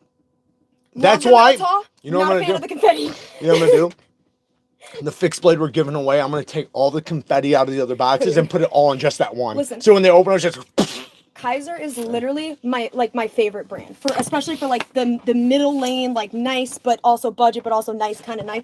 Kaiser's my favorite. I love the action. Yeah. I fell in love back at the B3 Vigor Van. Yeah. Love that thing. Okay, but that confetti is evil. I stopped opening a box of Kaiser knives because I got so mad. And they're my favorite. I know. I hate that too. It's like a prank. Gary with another 5 bones. Thank you, man. I have the ultra sharp diamond stones and some strops with 3M, 1M, and 0.25 gunny juice. I can get my knives paper slicing sharp, but not shaving. Why? Okay, so that's due to burr removal. So your burr removal, or what you're doing is you are, with your strop, you're over stropping probably. So one, slow down on the stropping. Try this. When you get off the stone, don't do more than 4 or 5 passes on the strop. If you have to do more, do more. But if you can go like this, if you could take your nail and go just like this and it feels like glass, stop stropping.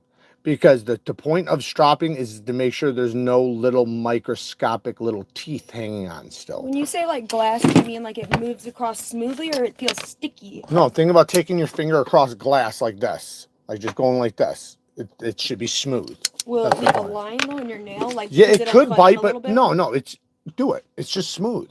I swear if I end up fingerless. It's just smooth. You've handed me this textured knife. Don't, you're shaking too much. Just yeah, stop. Just stop, baby. Texture. There you go. Okay, that was very glassy. Yes, very smooth. Very glassy. But yeah, scared. I would say just don't strop so much. Lower back your angle a little bit. Stop raising your angle. You're probably raising your angle up a little high when you strop. Lower it down a little bit. And be a lot more gentle. Don't put pressure. No pressure when stropping because your leather will wrap your apex and it'll roll it. So that's probably what's happening. You're probably rounding your apex from stropping. Try doing only 1 stropping compound, 1 strop, and 3 to 5 passes. Oh, what happened? What'd you do? Time for a break. just a quick reminder to pause from the screen. Oh my gosh. Oh, this is your thing, this isn't the live. No, it's like a parental control thing. What the oh my fuck? gosh. What a They bunch keep of putting what that. a crock of One shit. of my games said, "Hey, you've been playing for 4 hours. Remember to take a drink of water and go outside." And I said, "Fuck you." I need to drink water. I'll Hey, drink some Mountain Remet Dew with and the stay 2 in the park. bones. Thank you, man. Appreciate you. Remet coming in hot. Just gifted 10 Neeves Knives memberships. Shout out to Remet, man. Always coming in hot. Always. Gary, yeah, don't just more gentle on the strops. Don't raise your angle. Lower your angle, if anything. Do not strop till you drop. And try practicing my method with burr removals. And Remet, shout out to Remet. Go and check out Remet Knives. You can find them on Instagram. They also obviously have knives because they are a knife company. And you can find Remet knife videos all over my channel. I can't stop stropping. Yeah, but the only time you want to be able to not stop stropping is if you're holding a lower angle. You can overstrop, and typically overstropping means the cause of overstropping is typically from raising your angle or adding pressure. When you add pressure, the leather goes like this around your apex. So you want to go gentle, and you don't want the teeth to slide across the leather. You want it to the leather to just barely glass over the teeth. So I know that was a weird. Well, I mean, if you can't stop when you strop, then that leather's gonna go plop around it, and you're gonna wind up having a edge drop. You know. Yeah. Can't You stop. you gotta not do that. It's all about angle and take your time. Yes, it is. I just ordered the new Peregrine Falcon 2, Evilly said. That's a Remet. Yes, it does. That's how we refer to it in this household. The chink chink knife. That's the knife, right? I don't know if that's no. Isn't that the? No, that's a Warlock. Is that not what he just said? No, Falcon. He's He's a talking about a Remet. Or is he talking about he's a falconer? Yeah, he's a falconer. He's getting a real peregrine? That's actually cool. You saw one of those in our backyard, remember? Do you only specialize in knives? No, Second Amendment. What's up? You saw one in our backyard, right? The peregrine, isn't that what we found out that it was? The real bird I'm talking falcon? about, not the knife. There wasn't a wild knife in the backyard. Stropping is... Yeah, that giant bird, remember? You have any guns? Kevin, I am a felon. I am not allowed to possess any guns because they took my rights away from carrying guns. They deemed me too dangerous to carry fucking guns. And I tried to call lawyers to, now that it's been a while, now that I've been a good boy for a while, and they said it's going to take 20 years. I have to be off paper for 20 years, which is still leaving me like another 10, 12 years. Fortunately, I don't have that issue. Kara doesn't have that issue. You still have missed my 19th month membership chat. Dude, Rickert, I am so sorry, bud. Oh, man, I feel so bad. Thank you for the 6 crackers, and shout out to Rickert's 19-month membership, which... he got his knife, too. He's been around. He even got one. Oh, he's gotten a couple knives. No, I'm saying, like, he got the year-long one. Rickert. He's a rock stud, I think. Well, yeah, if he got... Is he a rock stud? If he got the year-long knife, he had to. Well, no, I just mean he's won knives, too, I think. But I'm pretty sure that a couple times ago, we had this conversation. I used to do knife throwing. Hey, Remet just gifted another fucking 10. That's a lot of money there, guys. Thank you so much, man. I greatly appreciate any donations, guys. And Remet with the 20 damn memberships. So that means we have 20 people that just got free memberships. That means 20 people can literally go and get into just a free fucking giveaway right now. I bet that pisses off people that. Well, they don't know though. The people that join, people that have been around. Oh yeah, like, people that are already entered. They're like, now, but don't worry, I'm pulling it tomorrow. So they, if you just became a member, you got a very short window to go and find that giveaway and sign yourself up. And if Rickert's a rockstar, that means he's got only a few more months left, and he gets. No, you said it was only one. What are you talking about? He's already gotten his. No, I said every 12 months. Oh, so it is every 12 months? Yes. Oh, I could have swore like a couple times ago I asked that question and that you said... I said every 12 months. Okay, shit. Remet with another 5 bones. You probably would remember better than I did about what that conversation was. I could have swore it was that because he wanted one of your knives. That was his request. Oh, yeah, that's tough. No, but I you might said be that able, I might be able to do a prototype maybe, but we'll see because I don't know if I'll Well, still you said you only have have the some rickety then. one. Okay. His Well, name is Rickert. it's different now. WK1 is almost out of stock. WK1 you can buy now is the best deal because we will ship the latest upgrade. Nice. So are you talking about the Falcon? Is that the WK1? Trying to think, because if that's what you're talking about, it has that secondary lock now. Yeah, a lot of people in here were gifted memberships. Shout out to everybody. Thank Ramet. Thank Ramet, you guys. So, like I said, go find that. And then if you guys are wanting to stick around so you guys can enter into fucking giveaway or get into free giveaways. Well, not free, but, you know, a few dollars.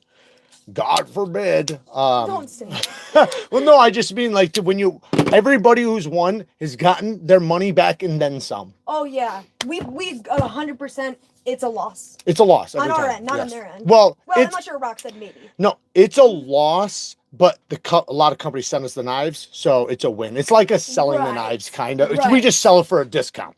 Well, it's not a loss either way. Like, and not like a spiritual loss. It's like a monetary loss if you were going to count the asset as a part of the business, since you don't get paid to do videos. Right? You don't take under the table, oh, let me do this review for some money. Right? No, So that is, in a sense, the knife is kind of monetary, but it doesn't matter. I mean, we love doing that stuff. Yes, I do have machetes, and yes, I've done lots of knife throwing. I used to do knife throwing a lot more. It's been a while since I've like gotten into it. I used to have a knife throwing dummy, like It was me. It was me. He took a chunk out of my ear. It was a guy with a hostage, and so, you know, I would sit there, and it was just for fun, and I got really good. I started practicing with everything, so it wasn't just throwing knives. I literally would pick up any knife and get good with it, and then I also would pick up just about any tool, like screwdrivers and things like that. Got really, really good at it. I remember when you threw the chainsaw at me. Oh my god! You hit the apple right off my head. Yeah, right off the head. And then, but it's been a while since I've done that. But yes, I'll dabble Maybe it was if the I PTSD can. But of you slamming a SOCOM Elite to my knee, you stepping on a knife an inch deep in your foot, you know, me trying to flip a knife with my hand and it stabbing into my thigh. I think you got a thigh stab too, right? I've got a few thigh stabs. I've been stabbed in the thigh 3 times. My thigh stab was from a freaking Kaiser bag letter with the little clip point one. I was doing the thing where you like hold the blade and you go like this and you catch it by the handle, but you like throw it by the blade, and it did a double flip. Sorry. It did a double flip, and I knew it was wrong and I was going to catch it by the blade. So instead of doing that, I just, you know, pulled my hands back, but it went full thigh. Full thigh. Thanks for the membership, Gary says. Rocky Mountain Bear says, thanks for Matt. I'm never gonna win now. Watch he wins now. You're gonna be like, thank God they did that shit. Well, no, but what I'm saying though is like that if they wouldn't have donated, whoever is gonna win wouldn't have won. It's like being at a blackjack table when somebody sits down and ruins it, or you start getting better and you're like, man, if he wouldn't have sat down, that would have been his card and his card. Yeah. My ex stabbed me in the back all the time. I have a knife that went through my friend's hand. I've had knives go into my hand. I've had them go through my feet. I've had them go into my leg. Into your wife. She's caught some. 308 is where it's at. Yeah, I used to be into firearms heavily. I used to buy, trade, sell, and customize firearms for years. So that was my hobby. I was into knives too. But so I was collecting knives. Me and my dad started collecting knives since I was a kid, and we also collected firearms. Like my gun collection was massive too. Like at one point I had, I think, over 350 firearms at one time, of all different realms, like from like antiques, you know, to obviously modern. And I had like a lot of people that would like pay me to customize them and modify them and clean them and stuff like that. People always would call you and just be like, what is this, Jared? What is this firearm? And you would always just be like telling them, like, even the historical stuff. Actually, question really quick. Yeah. Have you ever heard of a shotgun? Older, probably from the era, I want to say, of like the 40s-ish. Yeah. And it's a shotgun, but you can't buy ammo for it anymore. Because it's proprietary round that Winchester made, and it's like 16 gauge. My thing's probably about to die, so we're going to be about 2 more minutes. Go ahead, though, baby. 16 gauge shells on a Winchester proprietary round. You can't buy them anymore. You ever heard of that shotgun? Yes or no? A 16 gauge? Yeah. Yeah, 16 gauges. Yeah. But you can't. No, a 16 gauge shotgun is a fairly common round, just like a 20 gauge, 12 gauge, 10 gauge, 16 gauge. I'm not saying that. I don't know if they. I'm sure they still make them, but it's a proprietary round that Winchester made though that you cannot buy, and it leaves about like a weird like space of clearance. Like if you try to use other shells or something. I can't remember the name of the gun, but it's like an heirloom in our. Tribe. I'm trying to think. I never personally owned a 16 gauge, but I feel like my uncle did though. But I've had a lot of 12 gauges, 20 gauges.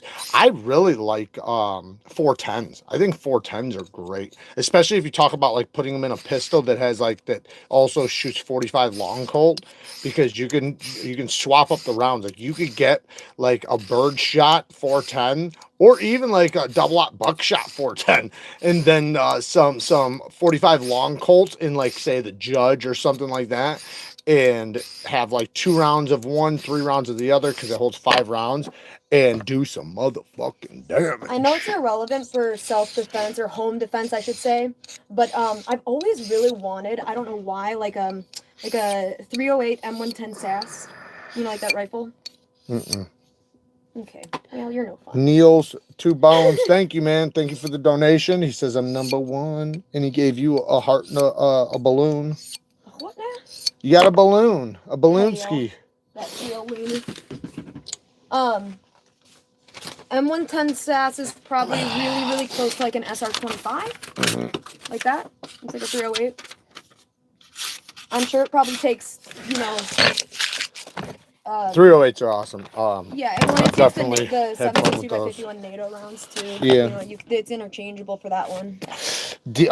Actually, I think all of them. Demon's carrying a damn design fixed blade. Makes sense being a fucking demon. Yeah. He's a damn demon. What is everyone carrying? So that was one thing I'm curious. Finally, somebody asked what I was fucking carrying. I've been waiting this whole damn time. You've just been like baiting them, like to expose what's in my damn pocket. You guys don't even care. No, it's nothing. It's special to me, but it's the quiet carry waypoint large. I've been carrying this thing quite a bit. It is super slicey.